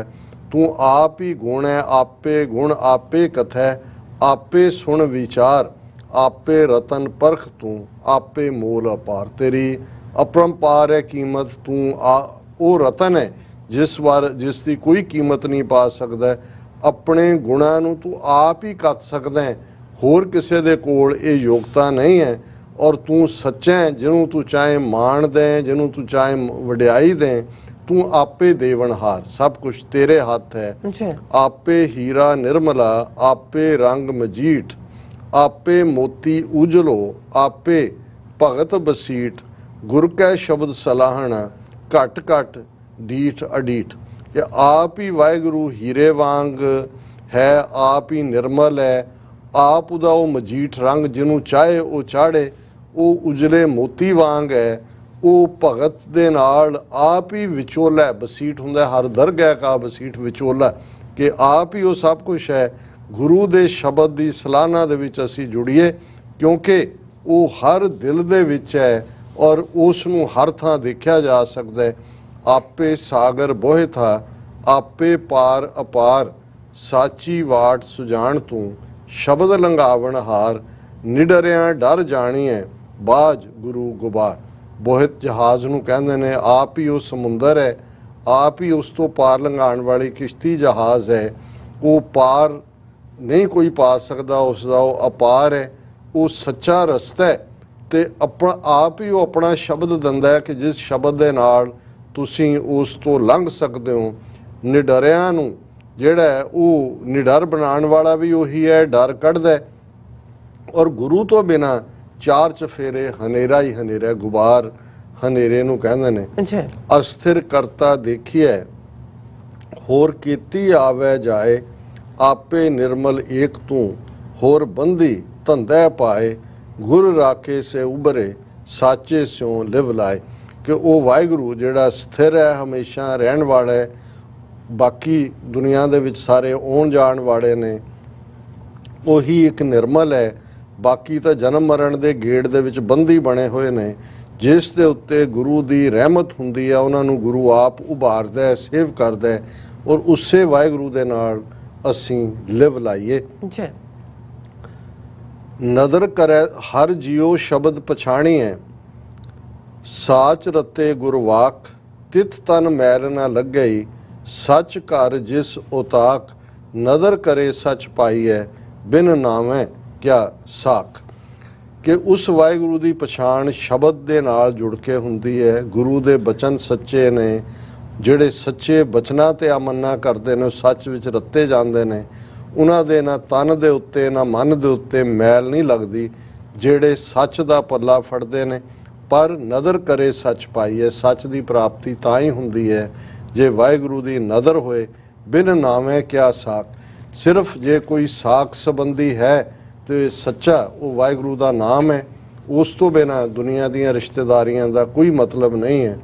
ਜਿਨੇ ਸੱਚ ਪਛਾਣਿਆ ਸੇ ਸੁਖੀਏ ਜੁਗ ਚਾਰ, ਹਉਮੈ ਤ੍ਰਿਸ਼ਨਾ ਮਾਰ ਕੇ ਸੱਚ ਰੱਖਿਆ ਉਰਧਾਰ, ਉਰਤਾਰ ਜਗ ਮੈਂ ਲਾਹਾ ਏਕ ਨਾਮ, ਪਾਈਐ ਗੁਰ ਵਿਚਾਰ। ਜਿਨ੍ਹਾਂ ਨੇ ਸੱਚ ਨੂੰ ਪਛਾਣਿਆ ਉਹ ਸੁਖੀ ਨੇ, ਚਾਰੋਂ ਜੁਗਾਂ 'ਚ ਸਾਰੇ ਪਾਸੇ ਉਹੀ ਸੁਖੀ ਨੇ। ਉਹਨਾਂ ਨੇ ਆਪਣੇ ਅੰਦਰੋਂ ਹਉਮੈ ਨੂੰ, ਡਿਜ਼ਾਇਰਸ ਨੂੰ ਮਾਰ ਲਿਆ। ਉਹਨਾਂ ਦੇ ਦਿਲ ਦੇ ਅੰਦਰ ਸੱਚ ਵਸਦਾ ਹੈ। ਔਰ ਇਹੀ ਜਗ ਦੇ ਅੰਦਰ ਆਉਣ ਦਾ ਇੱਕ ਲਾਹਾ ਹੈ, ਫਾਇਦਾ ਹੈ ਕਿ ਗੁਰੂ ਦੀ ਵਿਚਾਰ ਦੇ ਨਾਲ ਉਸ ਨਾਮ ਨੂੰ ਅਸੀਂ ਹਾਸਿਲ ਕਰੀਏ। ਸਾਚੋ ਵੱਖਰ ਲਾਧੀਐ ਲਾਭ ਸਦਾ ਸਚ ਰਾਸ, ਸਾਚੀ ਦਰਗਹਿ ਬੈਸਈ ਭਗਤ ਸੱਚੀ ਅਰਦਾਸ, ਪਤ ਸਿਉ ਦੇਖਾ ਨਿਬੜੈ ਰਾਮ ਨਾਮ ਪ੍ਰਗਾਸ। ਕਿ ਇਹੀ ਅਸੀਂ ਸਾਨੂੰ ਜੀਵਨ ਮਿਲਿਆ, ਇਹੀ ਸੱਚ ਦਾ ਵਪਾਰ ਕਰਕੇ ਚੱਲੀਏ, ਕਿ ਇਹੀ ਵੱਖਰ, ਇਸ ਨੂੰ ਹੀ ਅਸੀਂ ਵਿਆਜੀਏ। ਇਹ ਹਮੇਸ਼ਾ ਲਾਭਦਾਇਕ ਰਾਸ ਹੈ। ਇਸ ਦੇ ਨਾਲ ਸੱਚੀ ਦਰਗਾਹ ਦੇ ਵਿੱਚ ਬਹਿਣ ਲਈ ਢੋਈ ਮਿਲੇਗੀ। ਔਰ ਇਹੀ ਅਸੀਂ ਆਪਣੀ ਅਰਦਾਸ ਗੁਰੂ ਦੇ ਅੱਗੇ ਕਰੀਏ ਕਿ ਕੀ ਪਤ ਸਿਉ ਲੇਖਾ ਨਿਬੜੈ ਰਾਮ ਨਾਮ ਪ੍ਰਗਾਸ। ਹੇ ਵਾਹਿਗੁਰੂ, ਕਿ ਮੈਨੂੰ ਪਤ ਛੇਤੀ ਕਰ ਜਾਓ, ਕਿ ਆਪਣੀ ਉਸ ਪਤ ਦੇ ਨਾਲ ਰਾਮ ਨਾਮ ਦਾ, ਵਾਹਿਗੁਰੂ ਦਾ ਆਸਰਾ ਰਹੇ। ਉੱਚਾ ਉੱਚੋ ਆਖੀਐ ਕਹੋ ਨਾ ਦੇਖਿਆ ਜਾਏ, ਜੈ ਦੇਖਾਂ ਤੈ ਏਕ ਤੂੰ ਸਤਿਗੁਰ ਦੀਆ ਦਿਖਾਏ, ਜੋਤ ਨਿਰੰਜਨ ਜਾਣੀਏ ਨਾਨਕ ਸਹਿਜ ਸੁਭਾਏ। ਕਿ ਉਸ ਵਾਹਿਗੁਰੂ ਨੂੰ ਸਾਰੇ ਹੀ ਉੱਚਾ ਕਹਿੰਦੇ ਨੇ। ਕਿਸੇ ਨੇ ਉਸ ਨੂੰ ਦੇਖਿਆ ਨਹੀਂ ਹੈ, ਉਹਨੂੰ ਤੁਸੀਂ ਮਹਿਸੂਸ ਕਰ ਸਕਦੇ ਹੋ। ਉਸ ਪ੍ਰਤੀ ਜਿਹੜਾ ਹੈ ਉਹ ਉੱਚਾ ਉੱਚਾ ਕਹਿ ਸਕਦੇ ਹੋ, ਅੰਤ ਨਾ ਸਿਫਤੀ ਕਹਿਣ ਨਾ ਅੰਤ ਕਹਿ ਸਕਦੇ ਹੋ। ਇਹ ਵੀ ਹੈ ਜੈ ਦੇਖਾਂ ਤਾਂ ਏਕ ਤੂੰ, ਕਿ ਜਦੋਂ ਤੁਸੀਂ ਚਾਰ ਚਫੇਰੇ ਨਜ਼ਰ ਮਾਰਦੇ ਹੋ ਉਸ ਵਾਹਿਗੁਰੂ ਤੋਂ ਬਿਨਾਂ ਹੋਰ ਕੁਛ ਨਜ਼ਰ ਨਹੀਂ ਆਉਂਦੇ। ਔਰ ਇਹ ਵੀ ਤਾਂ ਹੀ ਉਹ ਵਾਹਿਗੁਰੂ ਸਭ 'ਚ ਨਜ਼ਰ ਆਏਗਾ ਸਤਿਗੁਰ ਦੀਆ ਦਿਖਾਏ। ਜੇ ਗੁਰੂ ਦੀ ਤੁਹਾਡੇ ਤੇ ਰਹਿਮਤ ਹੋਏਗੀ ਔਰ ਤੁਹਾਨੂੰ ਇਹ ਨਜ਼ਰ ਆਏਗਾ ਕਿ ਭਾਈ ਘੱਟ ਘੱਟ ਮੈਂ ਹਰ ਜੂ ਬਸੈ, ਸੰਤਨ ਕਿਹੋ ਪੁਕਾਰ, ਜੋਤ ਨਿਰੰਜਨ ਜਾਣੀ ਹੈ ਨਾਨਕ ਸਹਿਜ ਸੁਭਾਏ। ਕਿ ਜਦੋਂ ਅਸੀਂ ਰੱਬ ਨਾਲ ਜੁੜਦੇ ਹਾਂ, ਸਹਿਜ ਸੁਭਾਏ ਪਿਆਰ ਦੇ ਨਾਲ ਉਸ ਸਹਿਜ ਦੇ ਰਸਤੇ ਦੇ ਵਿੱਚ ਆਉਂਦੇ ਹਾਂ, ਤੇ ਗੁਰੂ ਨਾਨਕ ਸਾਹਿਬ ਫਰਮਾਉਂਦੇ ਨੇ ਕਿ ਭਾਈ ਫੇਰ ਸਾਨੂੰ ਉਸ ਅਕਾਲੀ ਜੋਤ ਦੇ ਦੀਦਾਰ ਹੁੰਦੇ ਨੇ। ਨਿਰੰਕਾਰ ਦਾ ਨੂਰ ਜਿਹੜਾ ਹੈ ਉਹ ਹਰ ਪਾਸੇ ਵਸਿਆ ਹੋਇਆ ਹੈ।